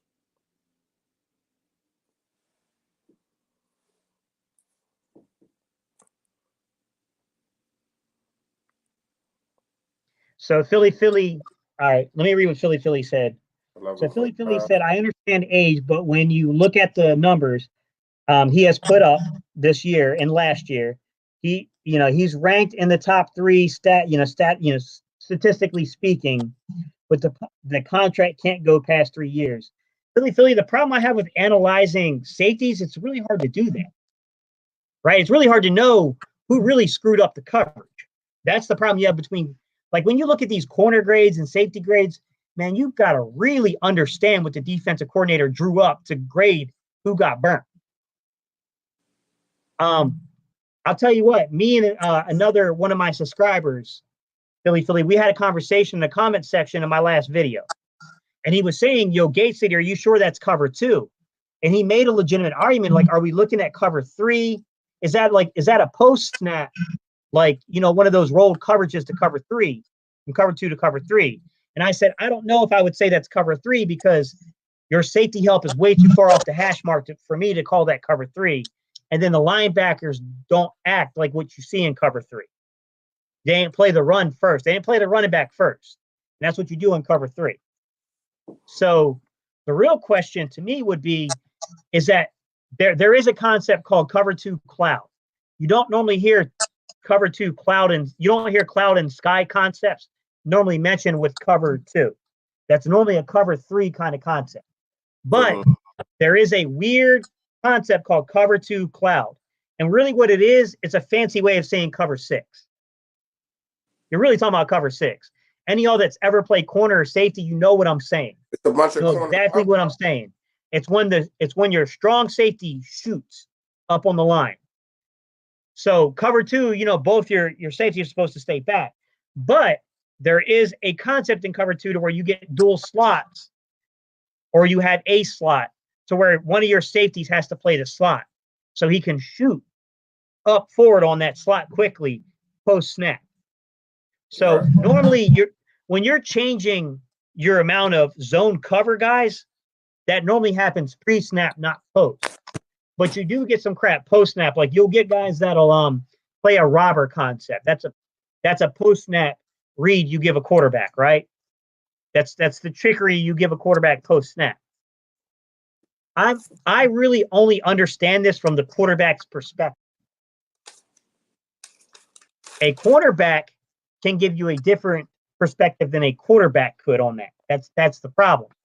And I think the individual I was talking about is talking about from a corner's perspective on what you're seeing. I've played a little corner, guys, but I'm 5'6", 5'7" on a good day. You get what I'm saying? I played a lot of inside and a lot of safety. I ain't play a lot of outside. I didn't. When we were like real little, yeah. But not, you know what I'm saying? Not when I got older. So perspectives can shift. I honestly think what you saw in that clip I showed you from 2017, which is it's the very first snap defensively of the 2017 season. And what you get is a pre-snap cover 2 look. Okay, 2 deep safety look. Now the argument becomes, are you looking at a cover 6? Or are you looking at a cover 2 cloud? What are you looking at? Do you guys know what cloud and sky means in the comment section? So I can explain that to you guys. So cloud means the guy that shoots up on the line. And a cloud concept, right? Your safeties are doing that. But in a sky concept, your safeties are playing back. You guys get it? So your corners are up tight in a cloud, but your safeties are back deep on a sky. Does that make sense? It's a weird kind of combination you play between cloud and sky. And it really has to do with who's playing back. Who's playing back in the cover. Hold on. You keep going. Hey, Philly Mike, get the heck up out of here, man. What'd he say, bro? Hold on, let me find him. Coming up, going on, closing in. Threes now. Hey, what you trying to clock us, bro? I know I'm starving, bro. But I don't want to, because people are asking good questions. This always happens to me, man. I try to jump off here. Y'all start asking good questions. I get trapped, bro. Going, man. Philly Mike they do this to me every time, bro. Philly Mike just hate because he got handcuffed. You hear me? Yeah, his girl shut him down. Handcuffed, man. Yeah, his girl shut him down. Told me he had it. We out here, you got handcuffed, man. We love you, man. But you know, that ball of chain, man. Yeah, exactly. Y'all good. Just jumped back on and saw y'all was still on. Get out of here, man. You better jump on whatever your wife's saying you to do. Yeah. He hiding at a party in the corner on his phone. Let me look. He like this with his phone. Yeah. He telling her, the dip tastes good. What they say? That's my man, dude, man. Shout out to Philly Mike. Yeah. Philly Mike the dude, man. I like Philly Mike a lot, man. He a good guy, man. He's a good guy for the community, man. Real good dude, man. Yeah. I want to go on my rant real fast. Can I go on my rant? Yeah, do it, man. Go ahead and do your rant. Yeah. All right, listen, man. I want everybody to listen, man. This is the reason why we need either to try to trade up, get Henry Ruggs, or whatever we can do. CeeDee Lamb, I don't care. We never draft good wide receivers. And I broke this down in a video about 3 weeks ago when Harold Carmichael found himself in the Hall of Fame. Shout out to him. We drafted Harold Carmichael in 1971, right? We drafted him in 1971. It was a while ago. That's what, about 51 years? 51 years? Yeah. Something? Right. Yep. So Harold Carmichael in his career has 549 receptions, 8,414 yards, 77 touchdowns. Do you know no Eagles wide receiver has ever surpassed that? In a passing league that we are in now, no wide receiver has ever passed that for the Philadelphia Eagles. That's a problem. That's 41 years, right? Yep. He was our Pro Bowl. We had to have a Pro Bowler for another 11 years, and that was Mike Quick. Shout out to Mike Quick, man. I like Mike Quick a lot. Breaks down, my guy. Breaks down a lot. We had him NC State, bro. We had him NC State. NC State. We didn't have another Pro Bowler until Mike Quick. That was 11 years. Then we didn't have another Pro Bowler for another 8 years. And that was Fred Barnett. If y'all know who Fred Barnett is, man, he was a beast, man. Freddie Barnett and Calvin Williams, bro. You going back to the 90s. Right. I'm breaking it all. I'm breaking down the whole thing. I'm gonna get to everything in a minute. So we went all these years. Our next Pro Bowler wasn't until Deshaun Jackson. And y'all know when we drafted him. Come on, man. We have to make a way to make sure that I don't care if we have a rant or we go there and we just have a whole proposal. We have to make sure that we get some talent at the wide receiver position, man, because this is ridiculous. 2001, Freddie Mitchell, no Pro Bowls, and we pass up on Chad Johnson, Mr. Ultron stick on himself, right? Yeah. 2005, Reggie Brown, no Pro Bowls. 2008 to 2009, we got Jackson and Macklin, one Pro Bowl. 2014, Matthews and Huff. What? Yeah. This is a problem with this organization drafting. In this whole in the existence of the Philadelphia Eagles, we only had 5 Pro Bowlers. Yeah. And wide receivers that we drafted. Yeah. And this organization been up for what, 60-something years? Long time, bro. That's And then some of our best picks have really been free agents. You really get into it. Irving Fryer. Irving Fryer was a free agent. Right. T.O. T.O. was a free agent. You know what I'm saying? Alshon was a free agent. Like, I mean, a lot of our better, you know what I'm saying? Like, you got to really go back to, like, you know, we struggled to read until we really got to D-Jax. You know what I'm saying? A guy like Macklin, like, we struggled for a while there too, but he did right for shit with that. But yeah, you're right, man. It's been a long time. We have not done a good job drafting wide receiver talent. And, you know, one thing I'm going to say, guys, and I got to run to the bathroom real quick. I'll be back, though. I'll kick it off to you so you can kind of take it. Okay. Do you got faith that we can get it right in the draft this year? I'll throw that one on your lap real quick while I go to the bathroom. I mean, yeah, I feel as though we can get it right, man. Shout out to everybody. I'm going to start reading some of these comments, man. Shout out to all y'all, man. If y'all not subscribed to the page, y'all know what it is. Your boy, Philly Fresh, A.K.A. the General. If you ain't subscribed, man, hit that subscribe button. I appreciate everybody watching this, John. But yeah, we can get it right because we can get Henry Ruggs, man. I feel as though if we have a opportunity, if we feel as though he's fading and we need to get Henry Ruggs, he's the fastest wide receiver in this whole in this whole draft. You gotta get him, man. We have to have talent, man. We have to have talent. Philly for life. My guy too, man. Shout out to you, man. I appreciate you. But we gotta have talent, man. We have not had talent, man. Even with Nelson Aguilar, he made no Pro Bowls. You know, we got Macklin. Macklin never made no Pro Bowl. Shout out to Macklin, but he was a good receiver. But he, you know, Deshaun Jackson ain't make no. I mean, he made what, 1 Pro Bowl. Like, I love Deshaun Jackson. Glad that he back, man. But we had to find talent at the wide receiver position, especially since it's been what, 20 years since we had a multiple Pro Bowl receiver, man.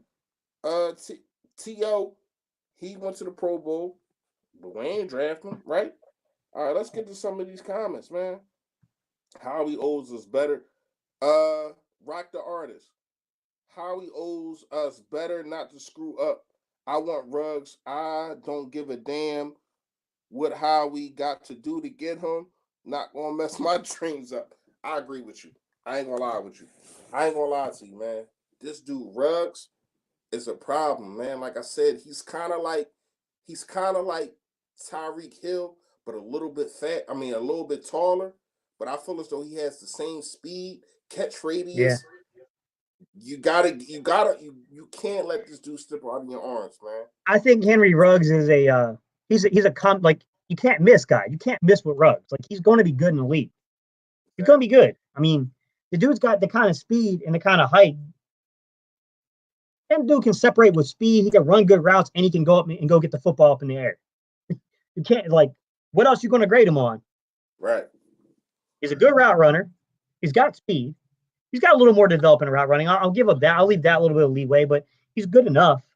He's got the speed. He can actually elevate. I think he's going to do pretty well in the vertical. I don't see how you can miss with him, man. I really don't. See, here's my thing, right? And I went on a rant about this about 3 weeks ago. I posted a video that's saying that this organization is too worried about locker room guys instead of talent. You got to get talent, man. You see this last Super Bowl? Matter of fact, that's when I posted the video, the day after the Super Bowl. Excuse me. You see this last Super Bowl.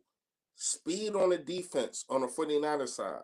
Speed on the offense on the 49ers side. Speed on the offense, of course, we know, on Kansas City side. So you have to make sure this game is about speed, man. That's just what it is right now. It's not about dudes, older dudes that can try to facilitate and all that. No, this game is changing. You have to keep up with the Joneses. And that's why I gotta shout out Andy Reid, man, because he kept up with the Joneses. He knew what was going on, and he's really one of the first coaches to have all speed around his quarterback. It's all speed. Charles Smith. Did you see Charles Smith's comment? He said Denver's going to draft Ruggs. Here's my question to you, Charles Smith. Do you think, I don't think you're wrong, but do you think Denver is completely sold on their quarterback play? I'm about to say they drafting a quarterback. Because I think Love could tempt them. And if Tua falls, I think Tua could tempt them. Because I think Denver is definitely one of those places you got to be careful of, or they could draft Ruggs. And I think the Chargers are a threat there. I think the Cowboys are a threat to draft. But I don't know, man. I agree, guys. If Ruggs is your guy, if you're the Eagles, you're Howie Roseman, you say, you know what? I got to have Ruggs. He's the only guy I can legitimately see the Eagles trading up to like 14 to go get him. I don't know that, you know what I'm saying? Like, I can't see any other guy you're going to move up for like that for. I don't see it. I mean, my instinct is that I agree with you guys. Ruggs is going to be off the board and you got to move back.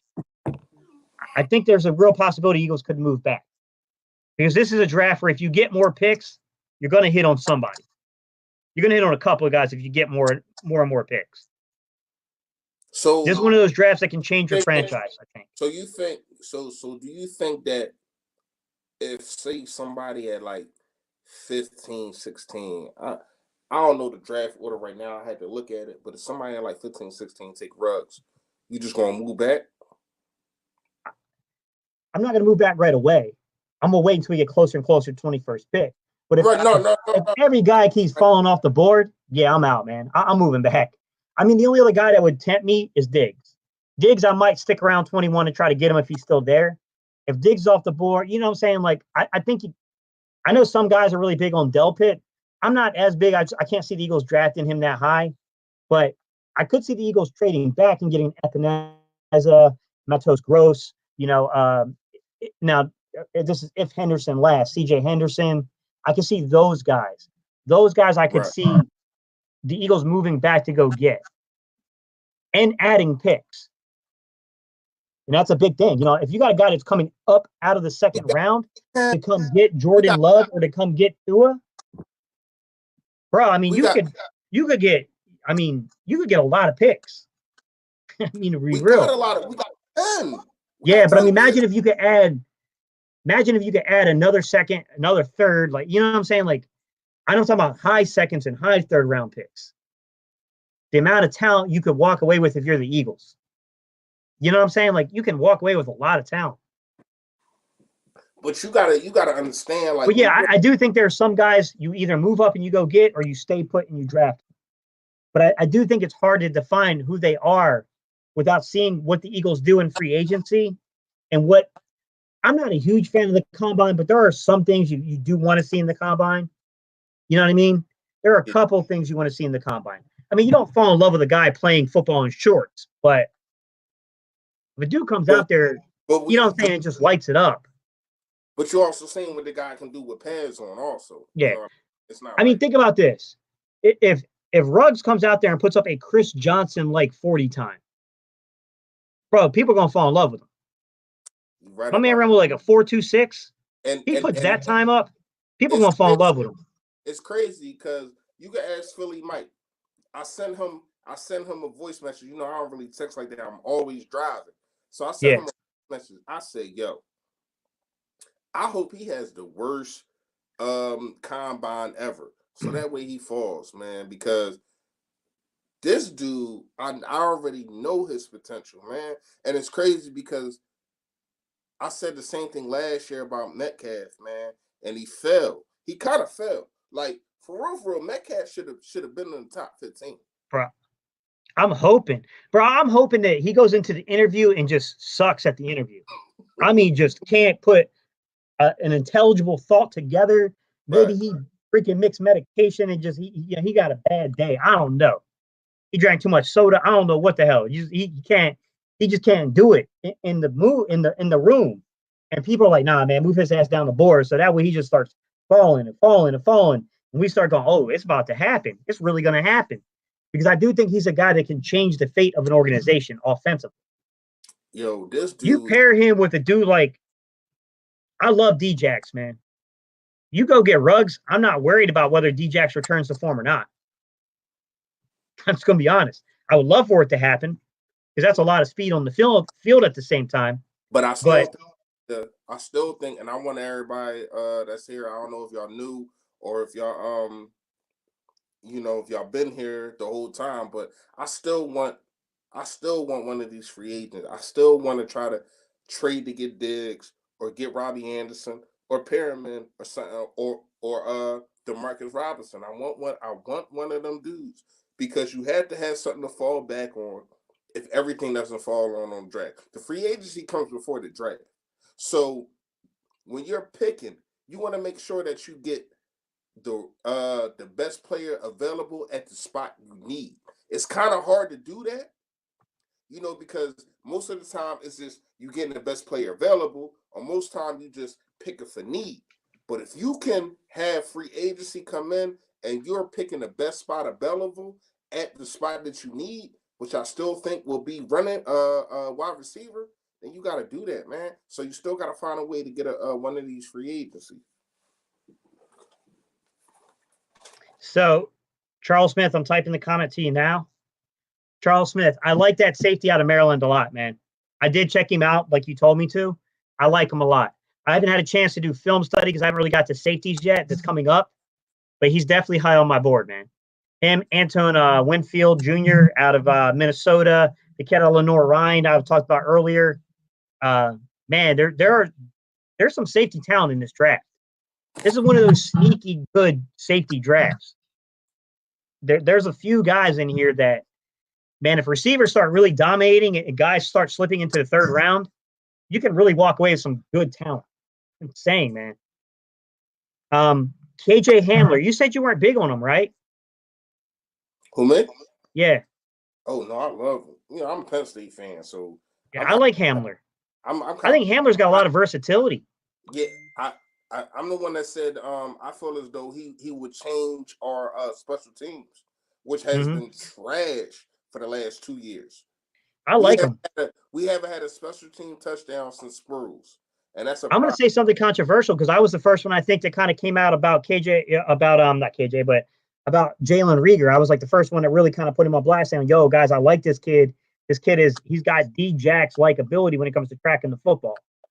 But I think KJ Hamler might be a dude I would target before even Reagor, because I think Reagor is an okay special teams player. I think Hamler is an exceptional guy, and I think they both have deep speed. Now, the one thing I will say that would foil this entire speech and little, monologue I got going on here is if Hamler goes out there and can't track the football.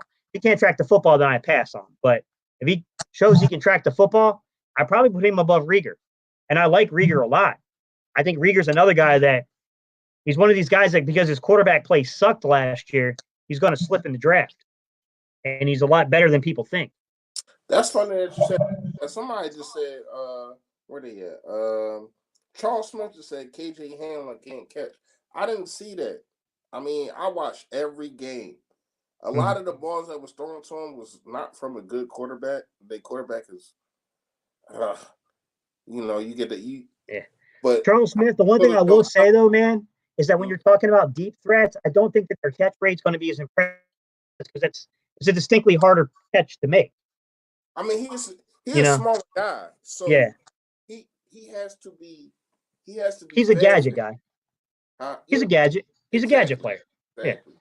He's kind of like Trayvon Austin, dudes like that. Yeah. You know what I mean? Like, So Charles but Smith, if I can ask you this, if KJ Hamler slipped to the third round, he slipped into the third round, we're sitting there in the mid third, and you get a guy that can impact your special teams the way that Hamler could, and you know that at the very minimum, this kid is a gadget player that if he gets deep, he's going to hurt teams. Would you not consider him then? Because I think if you get a guy like that in the third round, man, like it's pretty good value. but who are your first and second rounders? I'm going to challenge you on that before Charles Smith answers. I would probably, like I said, if Ruggs is there, I'm taking Ruggs. If I miss on Ruggs, that's where Hamler and Rieger come into play for me. So first round pick, I'm probably going defense then. If I can't get Ruggs, I'm going defense. And that's assuming Judy and the other guys are off the board. First round, I'd probably go with a guy like first instinct here. I'm probably going with the cornerback out of Alabama, Diggs. I'm probably going Stephon Diggs' brother. It's Trayvon Diggs, right? It's his name, I think. Yeah.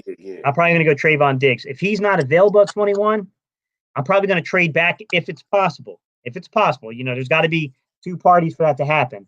I'm going to trade back, hoping someone wants Jordan Love or someone wants the Tua. Tua's still available. I'm going to trade back at that point. And then I would probably go ahead and I would target them like an A.J. Epineza in the first round, a Matos Gross from Penn State in the first round. Maybe then like a CJ, what's his name? The corner out of Florida, guys. I'm slipping on his name. I said it like 1,000 times tonight, and now I'm slipping on the name. But the corner out of Florida, I would consider him late in the first. Guys like that, I'd probably go first round with. Right. Second round, assuming I add another second round. Say it takes somebody to come up with let's say a third rounder. So they got to give me a late first rounder and a third rounder to get my first round, right? So second round, I'd start looking at receivers. I would definitely start looking at receiver in second round. If I can't get it there, then I might go linebacker or corner. So Jefferson, say Jefferson's there from LSU. I'd probably take him there, right? Maybe if Rieger falls, I might take a Rieger at that point. If I can't get those guys, then I'm going to look at a corner. The kid Bryce out of UVA, Arnett out of Ohio State. I would go corner. Hold on. Rewind real fast. Rewind. You said who out of UVA? Bryce. I don't know him. Bryce, pretty good. He's a pretty good corner. Yeah, he's a good corner prospect. Yeah. Yeah, a little bigger, a little more physical guy. Yeah. He's played a lot. Definitely a pretty good scheme fit. He's a guy that can play in multiple schemes. He's a good football player. He doesn't quite have that first round value. Some early mock drafts had him as a late first. He's not that kind of player. He's not that good. I wouldn't put him in the first round. I'd put him more of a second rounder, maybe even early third, but probably definitely late, mid second. I'd put him. I would definitely look for a guy like that. I'd look at linebacker out of LSU. I would look at Murray from Oklahoma. I'd start looking linebackers in the second round. So I would definitely put those guys in plays. There's a few defensive ends I might play with in the second round. The kid out of Boise State I might play with in the second round, but it depends on who else is available, to be honest. And then in my third round, if I had to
What the heck is going on?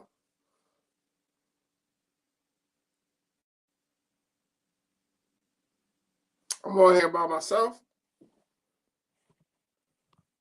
Hey man, I guess Geek City be back in a minute, man. Let me know. You know, I'm here holding it down, man. Your boy Philly Fresh, A.K.A. the General, man. You already know what it is, man. Sorry, man. I lost. Let me get into some of these comments. Yeah, I lost connection for a second. Hey, listen, I was about to go in. Go ahead. I don't even know where I lost out. Where'd I leave out at? I have no idea. You were saying, we were talking about draft picks. Right. But like I said, second round, I would be looking for defensive ends, corners, maybe wide receiver play, maybe a linebacker, things like that. Third round, same kind of value. You know, we know what the draft needs are. I'd keep hammering. Although I will add this in the third round, I would definitely start looking. Sorry, I think my family members are watching too because they're clowning me because I cut out, I think. So like in the third round, like I'd definitely probably maybe start adding in guard play, like an offensive. I'd start looking at that point to add there, but definitely like corner, linebacker, receiver. I would start, you know what the draft needs are. You know what I'm saying? You got to go get those guys. Safety. Man, I'll probably go hard for safeties in that second, third round. I'll probably really start looking. And Antoine Winfield Jr., right?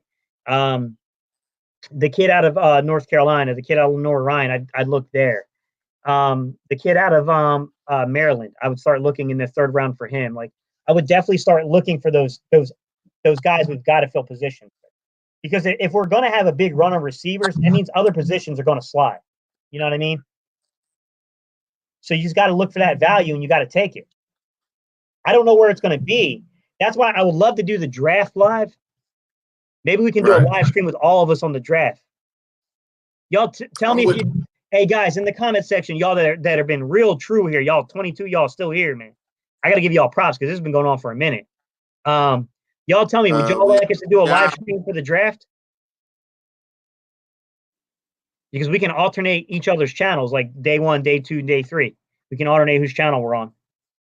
Hey, listen, you already know, man. I'm with the family one. I don't call them fans. I don't call them subscribers.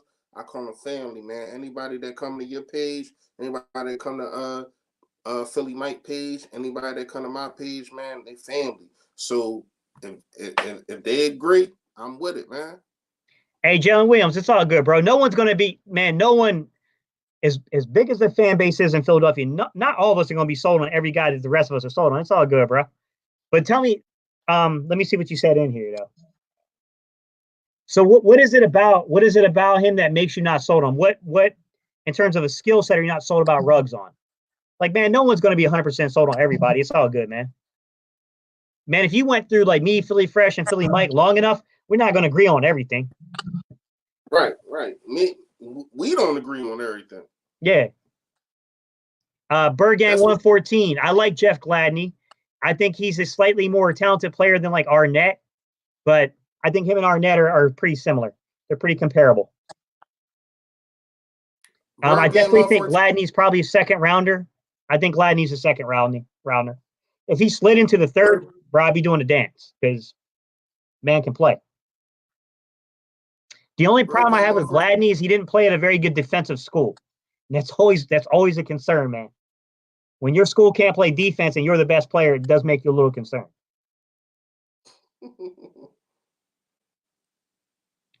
I believe he was Gladney was TCU, I think. Correct me if I'm wrong, Bergang. All right, guys, they want us to do that live, man, on the draft. Hey, guys, we're going to do the live for y'all on the draft. We're going to definitely do a live, man. I'm going to get up with Philly Mike. We're going to have Philly Fresh. Hey, I'll even put it out, guys. I'll put it out to the big guys for y'all, man. I know Philly Fresh got an ear to Brunson more than I'll put it out there for him, too, man. We'll try to get man, maybe we can get the big guys to do one day, then like me, the mid-sized guys like me and Philly Mike and Philly Fresh, maybe we can do like day 2. You know what I'm saying? Like we'll try to do something, guys. Because on StreamYard, if you pay for StreamYard, guys, you can do 5 guys at once. You can have 5 people up here on StreamYard. Yeah, I talked to Brunson the other day. You know, him and Philly 500, they got that thing going on. So I think they going to kind of do the same thing. So, you know, I ain't really asking about that because I know they got their thing going on. You know what I mean? Like, Yeah. Hey, Philly, not to be on ours, but you know, they can just to get more people doing it. I think the more of us, you know, the more of us content creators that are on the Eagle side that cover the draft, I think the better it is for the subscribers. You know what I mean? If you get, you know, Philly 500 and Brunson doing it, then you get us doing it, and you know what I mean?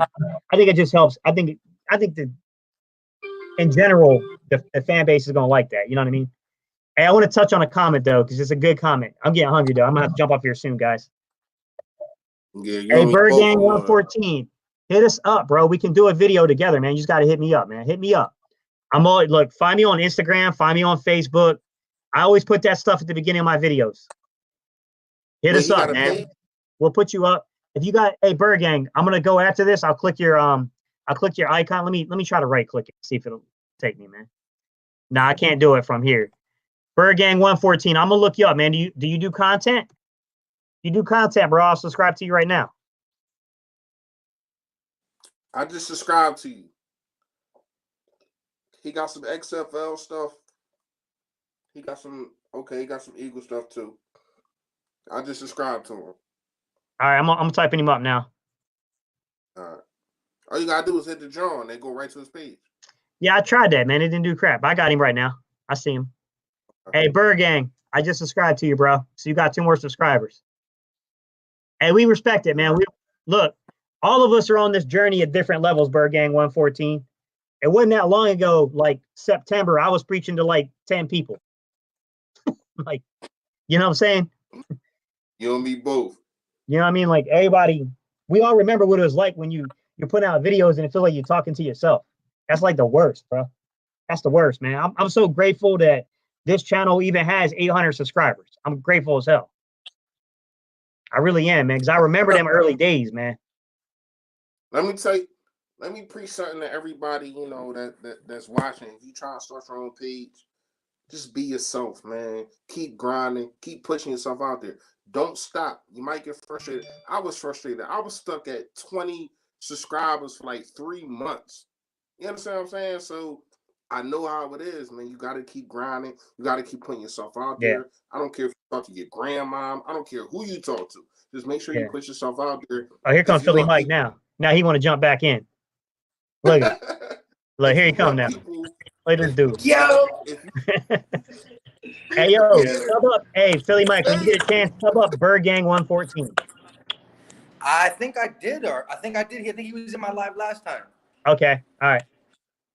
Hey, But yeah, man, we all been there, man. Philly Fresh, remember, bro? That's the worst when you're talking to yourself, man. That's the worst.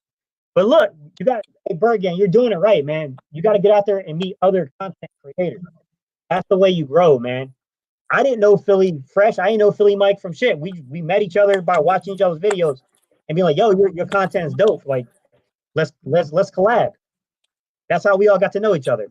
Hey, man, I ain't gonna lie to you. Me and Philly Mike stayed after a live one time on our stream on StreamYard. We hit the end broadcast, and because the webcam was still rolling, bro, we got drunk as hell talking to each other one night for like an extra 3 hours after one of the live, bro.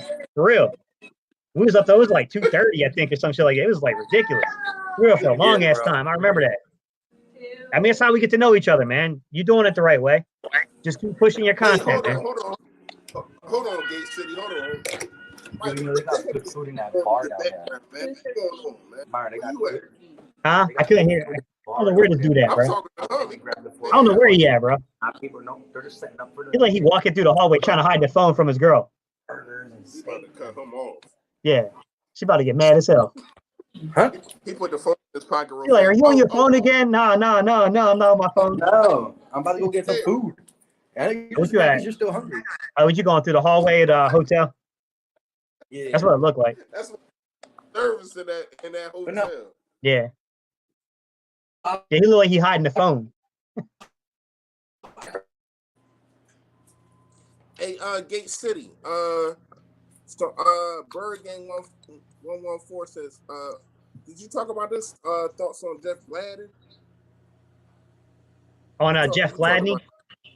Yeah, you Yeah, talked I about that, talked right? about him. Yeah, he's a TCU guy. He was the one I was saying that I like him, but the only nervousness I had about Jeff Gladney is that he played at TCU and they were just a bad defensive team. So it makes you nervous when your best player, you know what I'm saying? When you're the best player on a really bad team, I think sometimes that works against you. You know what I mean? Hey, Bird Gang 144. I understand where you're coming from. He said that he got 100 views one video and then 4 the next. Oh, I've been there. I bro, done we've got had 15. crazy crap, man. Yo, I've had one video where I put in like 50 hours of straight up like work into the video, and that shit might get 400 views. And I have another video where like, yo, I was about to run out the door and like, yo, let me make a video real quick. That damn thing get like 4,000 views. It happens, man. There's no predicting it. You just pick them up. I had videos. I had 1,500 views. Yeah. I had videos. I had 120. Like, Hey. I understand, man. You can't get frustrated about it. Sometimes people, and it's also it's the algorithm. You know, I put it out there too. Yeah. You know, and the time that you put it out there when. Yeah. Don't get frustrated. If you like doing what you're doing, this to anybody. If you like doing what you're doing, me, Gate City, Philly, Mike, obviously you can see we love doing what we're doing. So if you like doing what you're doing, man, do it. You know what I mean? And keep doing it. And I promise you, man, if you're genuine and you know what you're doing and you're real about what you're doing, you're gonna be all right. Yeah, we'll put you on. We'll put you on one time, man. Ain't no big deal. We'll put you on. We got some people that asked, so I got to make a list, man. But I'll get you scheduled, man. Yeah, Bird Gang, man. The algorithm is weird, bro. All thing I can tell you, this is why I approach. And I actually talked about with my mother-in-law. We were talking about this. She's interested in the fact that I make YouTube videos. It's interesting to people that knowing you since you were a lot younger. You know what I mean? And one thing I told her is the one thing I learned from YouTube is you better give 100% on every video because you don't know what video is going to get traction. And you want to put your best self out there every time. You don't want to be slipping on that one video, and that's the video that picks up traction. And people are like, yo, this dude garbage. You know what I mean? Like, don't let them catch you slipping. Hey, Rock the Artist said, I ain't gonna lie, Rock the Artist, you kind of wishing on a dream. I feel as though it's gonna be one or the other. He said, all I want is Ruggs and Trevin Diggs. Yeah, me too. I feel like you only get one of them. Me too. Hey, Philly Fan D, does YouTube allow you to push your video out for a cost? Yes, it does. You can pay for advertising. And it is a smart idea to do that, but I think your money's better spent advertising on like Instagram, Snapchat, Facebook than it is on YouTube. I think you'll get more for your money that way. But you can definitely like Philly Mike has worked hard on his channel and now he's almost at 2,000 subscribers. That's what we're trying to say. If y'all ain't subbed up Philly Mike, man, y'all go check him out. He's so close. But once you get over 1K, you can take ad revenue and you can pour that back into your channel. You can get camera equipment, better audio equipment, right? You can advertise to bring more people into your debates.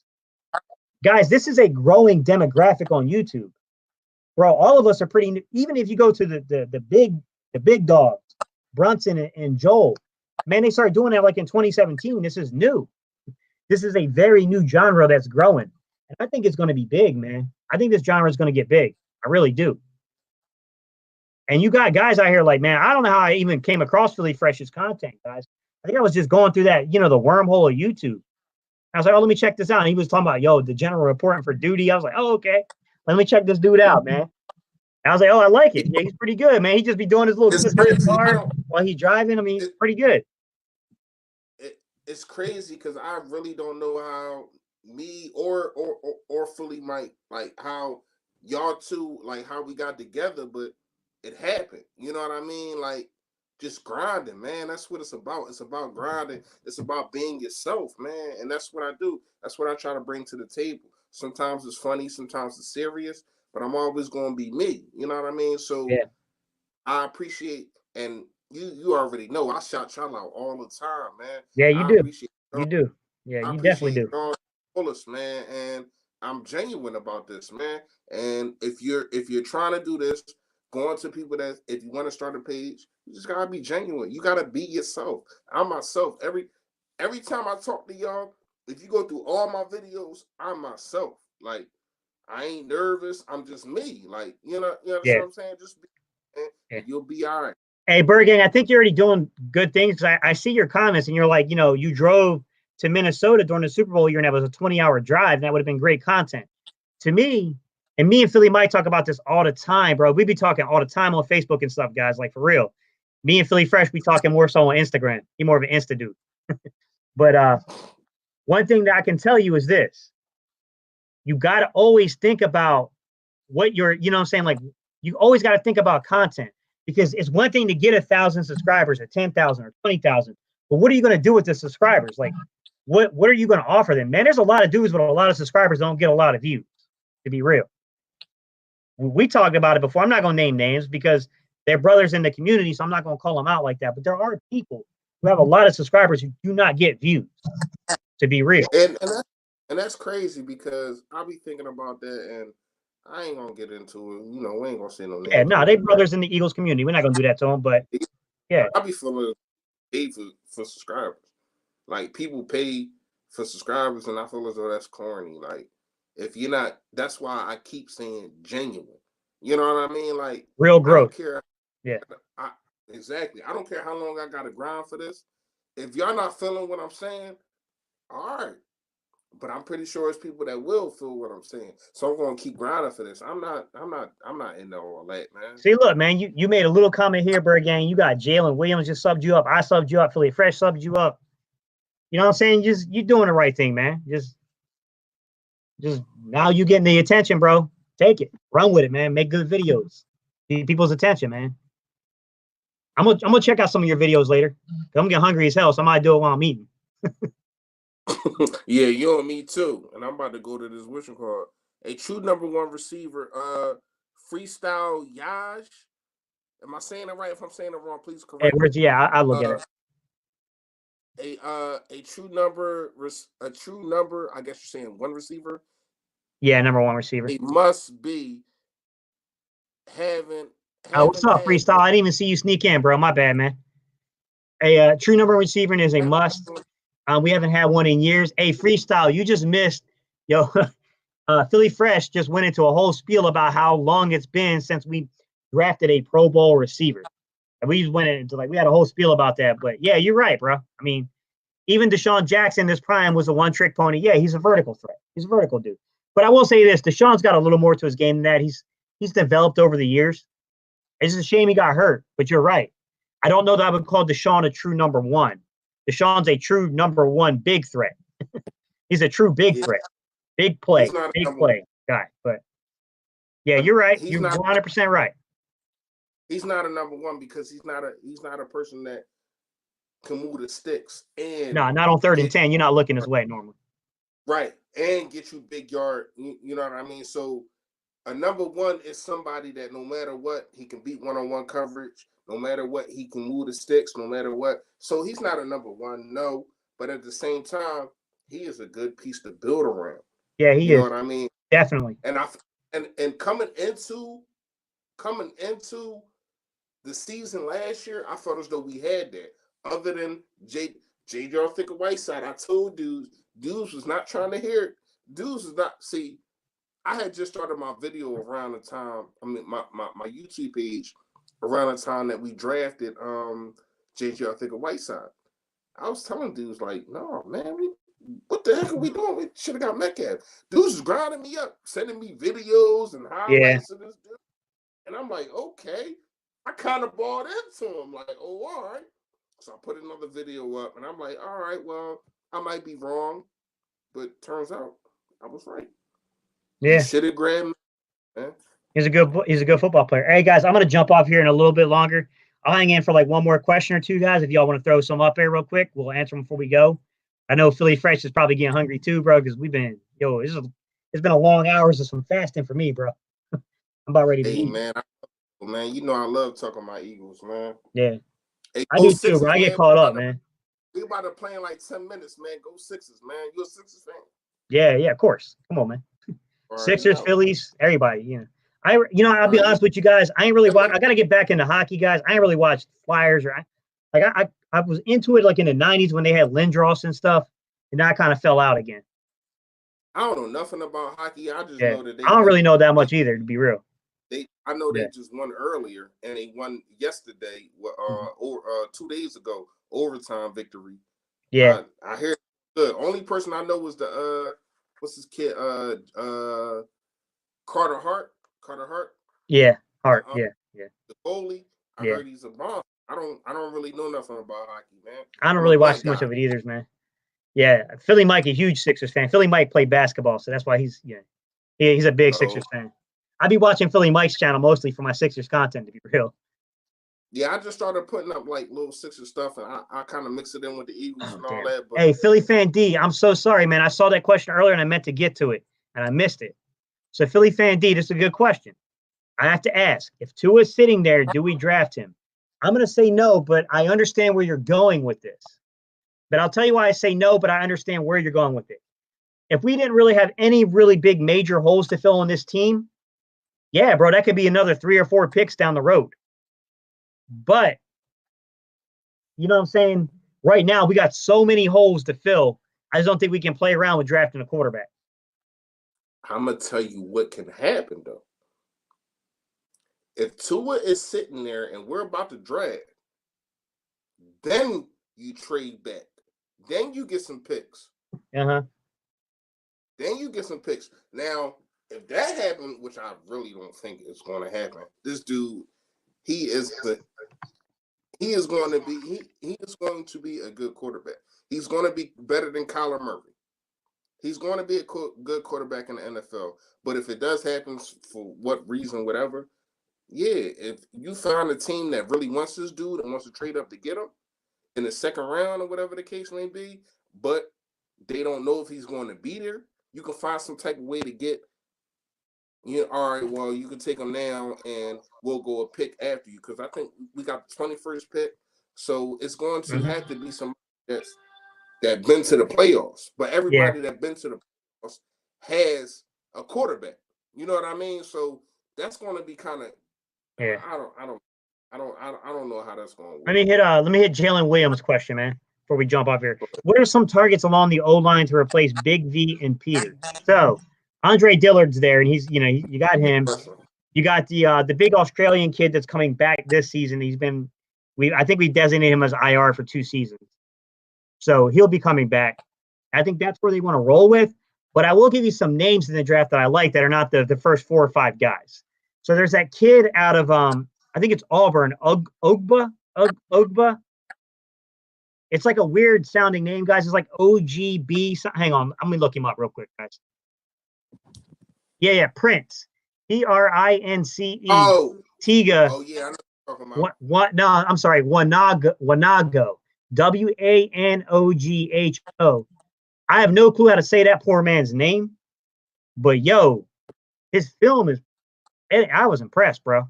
I think he's going to be something pretty good. Actually, one of them ESPN analysts had us taking him in like the 5th round. In the 5th? Shit, I wish. Yeah. I think he's going to go in like the 2nd or 3rd. What's the guy name? Mike Sheehan or whatever? Sheehan, or I know you're talking about. Yeah.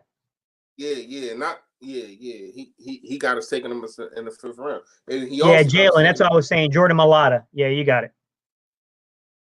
I don't trust him either, man. But they say he's really talented. But I thought I was going to see him this year. That gave me cause to pause that I did not see Jordan Mailata at least on goal line situations, and that's why I'm kind of discouraged about this organization. I feel as though sometimes they don't utilize your strengths. Like he should be in that goal line. Like you should use him as a fullback, just for him to get that NFL feel in the real game. He has not played a real game. You know what I mean? Yeah. There's the kid out of Louisiana Tech, guys. Jalen, if you go look at the kid out of Louisiana Tech, I think his name is Hunt. Let me see. Sorry, guys, I don't have it. I got to pull it up real quick. Robert Hunt. Robert Hunt's a guy that the film looked pretty good on that I watched. He looked okay. Guys, I will put this little caveat. I am not an offensive lineman, but just hand placement and the way that his kick slide was pretty good. I didn't like the kid out of Connecticut too much. He didn't look that strong. Oh yeah, yeah. The kid out of Texas Tech, guys. He's a guy who's probably going to slide. Terrence Steele. He's a guy that if he slid into the fourth, especially the late fourth, I would watch for that Terrence Steele kid out of Oklahoma State. He's pretty good. That's a guy I could see the Eagles wanting to develop. I'm sorry, not Texas Tech. Terrence Steele. He's a good football player. I would definitely look there in that fourth round. I would look for the fourth round values. The fourth round values are where I could see the Eagles playing around with guard and tackle. That's Hey, a what big college one. for Jalen Williams? Huh? No, Jalen Williams said, I'm a former college lineman for 4 years. I was asking what college he played for. Okay. So yeah, I would look at those fourth round values. Jalen Williams. I mean, honestly, if you played line, I'd love to have you. I'll give you some guys to watch film on. I'd love to hear what you were saying about the way the hand placement, the kick slide. What you think about them?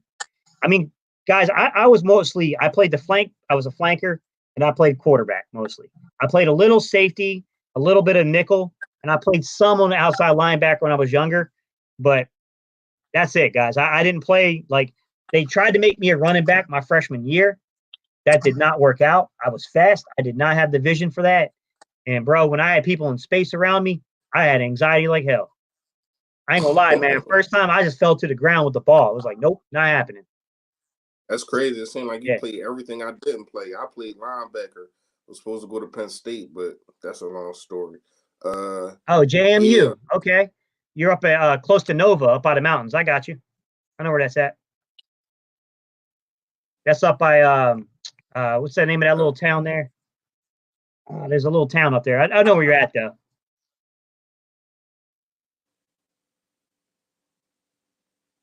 JMU. How long ago was that, Jalen? Because they had a pretty good football program in the last few years.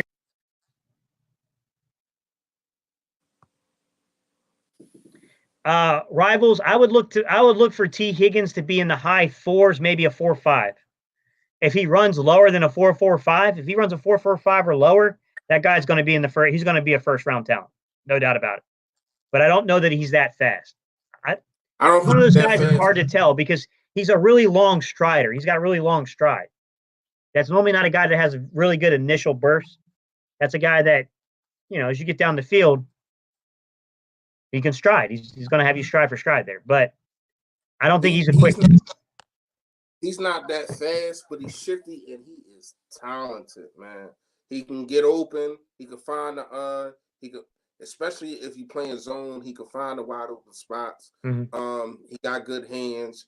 I think he's kind of underrated. He's going under the radar of with these other wide receivers in the draft, like CeeDee Lamb and Ruggs and all these other dudes, but he's a good talent. If we can find a way to him, I'm cool with that. Yeah, Jalen Williams. Yeah, Harrisonburg. My wife, Jalen, she's from Manassas, Virginia. She's up in Nova, up by like close to where Brunson's up in Alexandria in that area. But she's from Manassas, and one of her friends from high school actually went to JMU. He was a student there. But yeah, it's a nice area, man. It's a really nice area, especially if you're into skiing and stuff like that. But they got a pretty good football school there now. That's a good football school. Me, I went to state and I finished up at UNCG out here in Greensboro, but I went to NC State, then G. So Ewing 609, I'm going to answer this one because I think it's a good question. What are we going to do with Howard? What do you think, man? Me? Yeah, what you think? What I would do, you got your 1, 2, 3 punch if you sign Howard. Mm-hmm. You have Howard. You have Howard, your bruiser. You got Miles Sanders, your mischief player, who can be in between the tackles, who can catch. Then you got Boston Scott, who can catch, and he can. People laugh when I say this, but he can be your bruiser because you can't see him. He can actually be on the goal line and score more touchdowns than a lot of players because you can't see him. So he can be like your Darren Sproles, but I feel as though he's tougher than Darren Sproles. So I'm signing Howard, man. I'm signing Howard. I'm signing him to like a 2-year kind of deal, not nothing long, especially since he got hurt. Mhm. That kind of hurt him, but I'm signing Howard. I love Howard, man. When they brought him in, I love that signing. For me, guys, it comes down with Howard. It comes down to the money and if he's willing to play the second back role. Because look, Miles Sanders has earned his right to be the number one back. He's going to be the number one back here. If Jordan Howard would play the power back, short yardage, and maybe even third down kind of protection back role, be willing to accept maybe 8 to 12 handoffs in a game, 8 to 12 legitimate handoffs, I would love to have him back. He's a very good football player, and he's a very good player. If something were to happen to Sanders and he were to go down, I like Howard. I want to get to one more question here, guys. Rivals BT, what's going on, buddy? Glad to have you here, man. Xavier McKinney is a guy I love watching. How about you guys? In the box safety to me. He's a Malcolm Jenkins type. He's an in the box safety. I don't like him. I don't like him as a free because I don't think he has enough range. But I do think that he's a guy that can pop someone. I think he can hit someone. I think Delpit is more of your free. McKinney's more of your strong, projecting him for the NFL. But, I mean, that's my thoughts on him personally. What about you, Philly Fresh? I'm sorry. I was looking at Charles Smith comment. I really like that one, but I'll get to him in a second. But McKinney, Rivals BT asked about Xavier McKinney. Is a guy I love to watch. How about you guys? I like him. Fast to the ball. Can cover. Yeah, I like him. It's really not you. You really summed it up. Like, I like him. Yeah. Rock the Artist. What about Elijah Holyfield?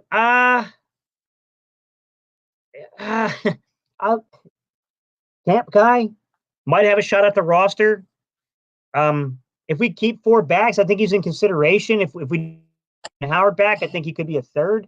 He's going to have to fight. He's going to have to fight for a roster spot here. I mean, the honest to God truth is I think the Eagles still really like Corey Clement.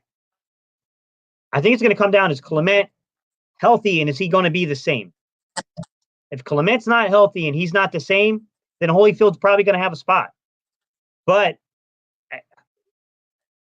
look, we might be ready to move on for Clement. I'm not sold on the fact that the front office is, because the dude's still on the roster. I'm not saying I'm ready to move on from him, but where is the space? Is the third back.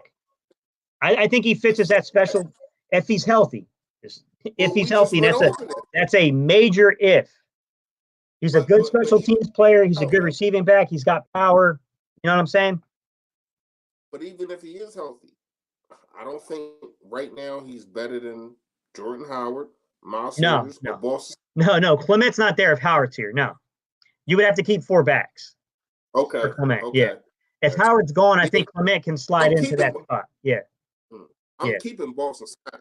Yeah. No, Boston Scott's either your 2 or your 3 to me. So if Howard's back, I think Howard becomes your number 2. If Howard's not back, I think Boston Scott's your number 2, and then I think you have a 3 that you can battle between Clement, maybe a draft pick or an undrafted free agent, and then Elijah Holyfield, I think, would fight for that positioning. That's the way I would look at it, guys. I do like the one kid. I think he's out of Boise State or Utah. Maybe it's Utah. There's a power back that they got. I think he's very similar to Jordan Howard.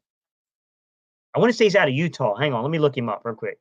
There's a back out of Utah.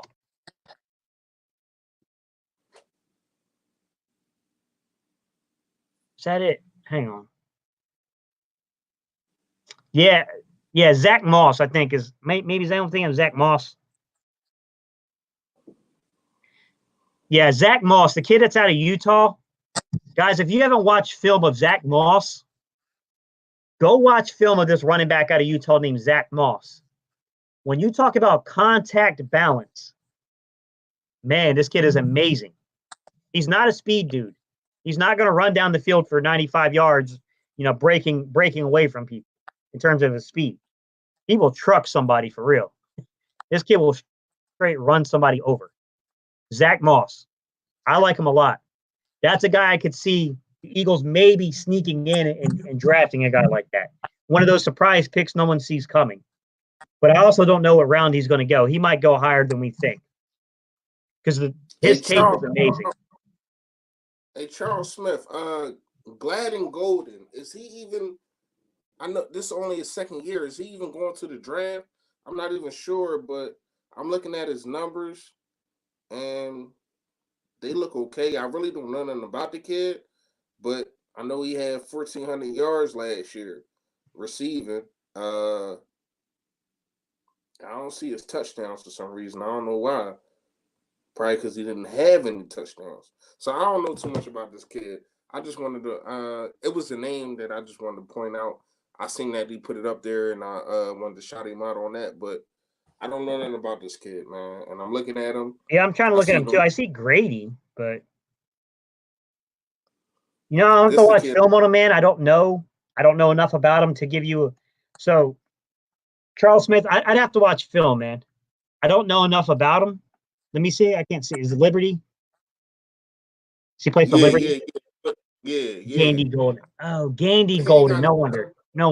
He got 1,400 yards and no touchdowns. I don't know, Charles. That's your cousin or something. I don't know nothing about dude. Like he's in the draft. He's definitely in the draft. Yeah. Is he? Yep. I don't know, but when you ain't got no touchdowns with it, he's a senior. That weird. Yeah, he's a senior. Is he? Yeah, I mean, he played 2 years. Let me I'll guys, let me share with you the I'm gonna put it in the draft and the board. I'll share with you the Draft Network's player profile, so that way you guys can go pull it up and look at them. I like Draft Network is one of the really good scouting organizations out there. So I'll share that with you guys. You guys can go look at him. The knocks I see on him, guys, is that he's incredibly talented, but he's not a great route runner. He needs a lot of polish. Oh, my apologies. It's saying he got 10 touchdowns. My apology. It's not saying it down here.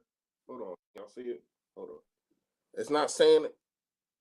I don't know why it looked like that. It's not saying it down here, it's saying it up here. Yeah, guys, I posted a thing to draftnetwork.com. That's a really good scouting organization. I don't see Krabs down there, but Krabs is really good at breaking down film, and he'll give you suggestions of where to go watch him. He's the one you really want to look for, but this is a lower key guy. Charles Smith, let me look in more to him to give you a better idea of what I think about his actual routes, what I think about him in contested catches and things like that. So I get a good feel there, all right? I'll break them down and I'll make a video. Guys, I haven't even got to the offensive breakdown yet. That's coming. I'm getting there. I'm going through defense first, and I'll hit offense. So that's coming. I'll definitely Charles Smith, I'm going to write him down. I'm going to put him on as one of the players to break down. All right? I'll definitely do that. Listen, man, one thing I can say about you, you break them down like no other, man. Like, I be watching your videos, man. I be like, you surpass my knowledge. Like, your knowledge of the game. No, not on no funny shit, man. Like, your knowledge of the game, like, we both played. But the way that you break that shit down, like, I'll be looking like, oh, all right, now I understand. You know what I mean? But you know what the crazy thing is, Philly Fresh? I wasn't a star. I was never like a big star at any school I played. I was never. I think maybe that drove me to understand the game better. Neither was Doug Peterson. Yeah. And he's a Super Bowl champion. You know what I mean? So, like. Yeah, because I've had a lot of people ask me that. And I'm like, no, man, I was never like some big star or anything. Like, man, I played to meet girls at first. I ain't gonna lie. I played like every other person, bro, to meet girls at first. That's why I put on a uniform at first. And then I fell in love with the game. Like anyone else. Same here, man. When I played in high school, man, you know, I was the best. I was the best. You know what I mean? And it just felt like that. But I was still running around doing my old little hood thing or whatever. But now that I'm older, man, and I've realized I can really break this shit down. But then when I look at your page, I'm like, damn, this dude really break this shit down. Break it down, like, you know what I mean?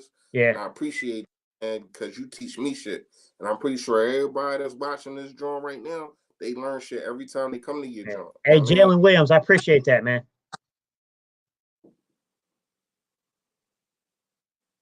Yeah, I mean, it's, I like diving into the film, guys. I mean, to me, I love scouting reports, and there are certain scouts I trust, but the film to me tells the whole story. It tells you the story. It doesn't tell you what a guy's going to be in the future, but it tells you about his past performance. It's undeniable when you see a guy needs to improve on this because the film shows you what they need to improve on. I mean, it's obvious. I'll tell you one thing I would love to do, guys, and this is what I'm trying to take the channel to. I would love to have a guy like Philly Mike and Philly Fresh contribute to this. I have a lot of guys since I've coached, guys. I've been coaching for a long time. I've run into a lot of people from coaching, from managing security services, being in the military. I got a lot of people that I know. I got a pretty big Rolodex. And I want to interview guys that played at a much higher level than me. I want to interview these guys that played at the university level. And I know a lot of guys that did, man. And I want to talk to them about what it was like doing 2-a-days in college, then having to study. Bro, I can't imagine that crap, bro. Like, you remember spring drills in high school? Yo, I couldn't get up and walk, man. Like the first week, I couldn't walk after that. I can't imagine they have to go to class, like, and study. Right. Yeah, I can't imagine that. But let's keep it real. If you're a star, a lot of them dudes ain't really got to study. That's true. That is true, bro. Keep it real with that. I can tell you some stories about some of them at NC State that I knew. I don't want to name their names, though. I don't want to put them on blast like that, but there was a certain big name quarterback that, let's just say, he had a lightning bolt on his helmet. At my very first stint before when I was at NC State, I had a biology class with this dude. And this dude got up in the middle of the class and was like, "Yo, deuces out, everybody. I'll see y'all next weekend." I bet he did. You got that kind of clout. I was like, "Yo, who is this dude? Like, for real?" You got that kind of clout. How you gonna just tell the professor, "Yo, I'll see you later, bro"? Dab him up and something. "Y'all see you later, man. I'll see you Monday." I'm like, yo, who is this guy? Bet he did. Yeah. Hey, listen, man. Hey, Gate City, I appreciate you putting me on your live, man. Man, I appreciate you coming on. Everybody that's on this drawing, make sure y'all sub up Gate City. This dude breaks down tape like nobody I ever seen, man. I'm hating from the bottom of my heart, man. Like, make sure y'all sub this dude up, man. I'm getting out of here. I gotta go to the Sixers party, man. The Sixers about to start playing, man. Yeah, I'm about to do the same. Big against Milwaukee, man. I'll probably put up a video tomorrow breaking down, man. I'll probably be a little tipsy to put it up tonight. But you already know, man. Y'all know what it is, man. Stay Philly, stay fresh, y'all. Appreciate you, Gate City. You already know. Man. Philly fresh. All right, bro. Hey, maybe next weekend, man. All right, guys. I'm gonna jump off of here. Y'all know I appreciate y'all tuning in. Hey, look, before I jump off, I'm going to give you guys a couple more things just to kind of give you guys some idea. Look, coming up, guys, I'm going to transition to safety. From safety, we're going to go into the offensive play. I'm going to cover receivers. I'm going to cover running backs. I'll cover a little bit about Carson Wentz, and I'll talk a little bit about the backup situation, but there's not a whole lot to discuss about the quarterback play, honestly. And then we'll talk about offensive linemen. But that's what's coming up, guys, in terms of the channel. I'm going to get all up in Philly Mike's ear, and we're going to set up some stuff with Philly Fresh for the draft, guys. I will make sure that we do live for the draft. I think that's going to be fun. And y'all know it, man. I appreciate y'all. Y'all know what time it is, man. Let me just go ahead and sign out. Just do the thing we do where we go EAGLES. All right, let's go, Eagles. Hey, y'all do me a favor, man. Y'all check out Bird Gang 114 as well. I appreciate him coming in here, tuning in with us. And give us videos, let's check them out, man. Let's watch one of his videos, y'all. All right, y'all. Peace. About time for me to eat some dinner, man. Going on 9 o'clock here on the East Coast. All right, y'all. Later, man.